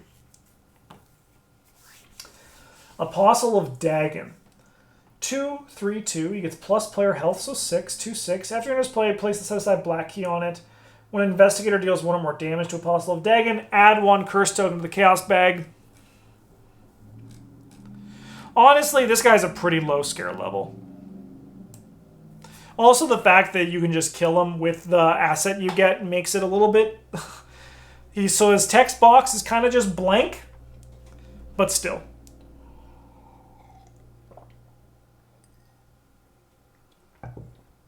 He's just, even without it, he's just some bald wimp. Serenarian Deep 1. This card exists. 2/3/2, lowest brain. After it engages you, add 2 curse tokens to the chaos bag.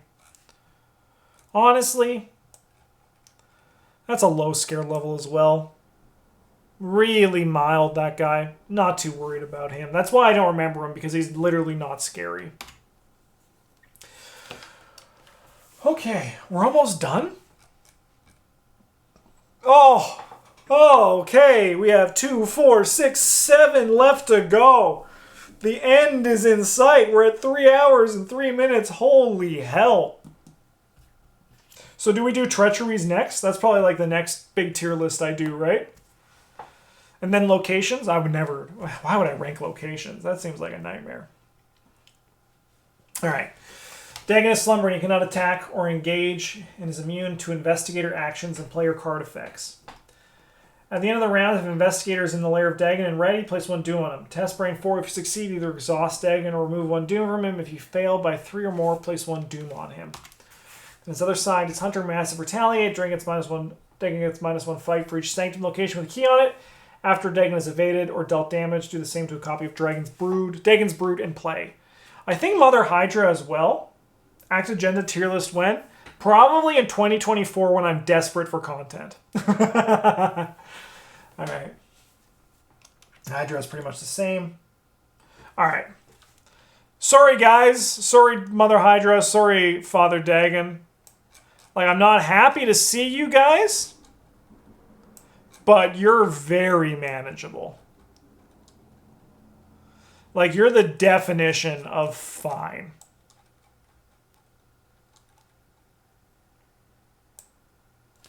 But let's watch her eyes open. She's sleeping, she's awake. She's sleeping, she's awake. Why is this changing the... Oh, it's because I'm on the screen. I was like, what's going on? There we go, now it stays. Did somebody eat my pizza pocket? They would be scary if the snares would automatically evade them every time you bank a key. Yes. Agreed. Agreed. What the frick? Aquatic Abomination. Hunter. So 5/7/2 and a Hunter. While he's moving, fully flooded locations are considered to be connected to one another. Aquatic Abomination cannot attack during the same phase and moved via its Hunter keyword. That instantly makes it 1,000 times less scary. If that keyword wasn't there, like if that sentence wasn't there, this guy would be scary. Otherwise, honestly, he's just fine. He's just a big thing that requires damage. But he's not that scary. I think he's well designed, but he's just not that spooky.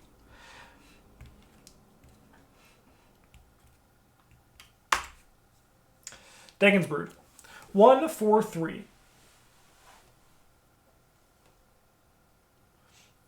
He's Aldebar but without the VP. Yeah. Yeah, he's much easier to evade though, and he's not massive, so he is a little bit less scary than the Beast of Aldebar for me. They're very similar though, it's true.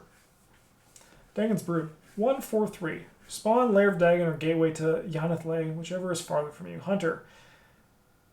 After he engages you, if Dagon is in play, either place 1 doom on Dagon, or Dagon attacks you. How does the force part work if Dagon is sleepy? It has to be doom then. It has to be doom.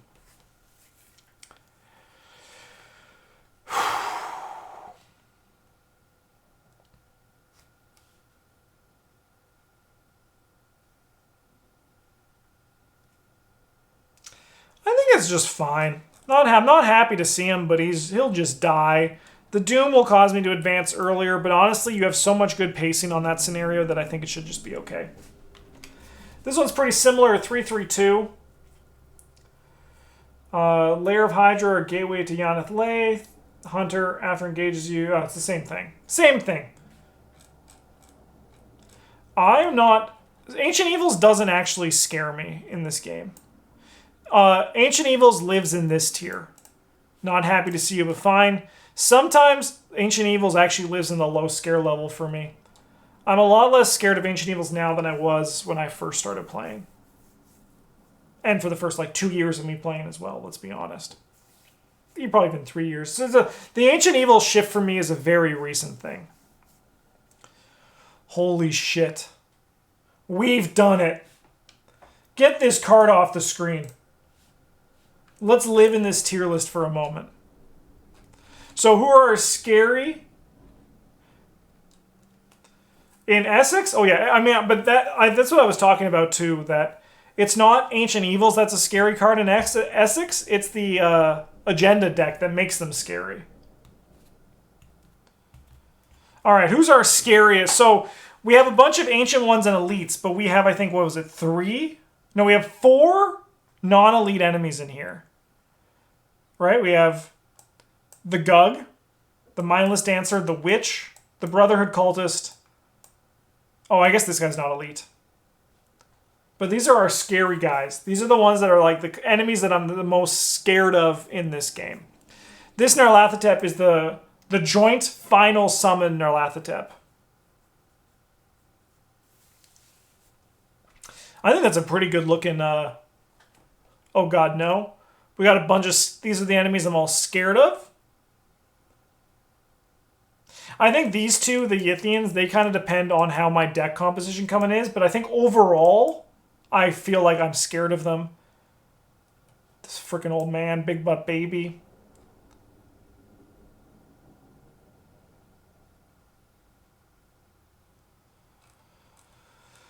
Not happy to see you, but still fine. Going through all of these guys. Yeah. No. No, get this art out of here. Low scare level. These are enemies that you can like functionally, like easily kill in 1 or 2 actions. Don't need to try that hard. That sounds about right. And then literally the least scary.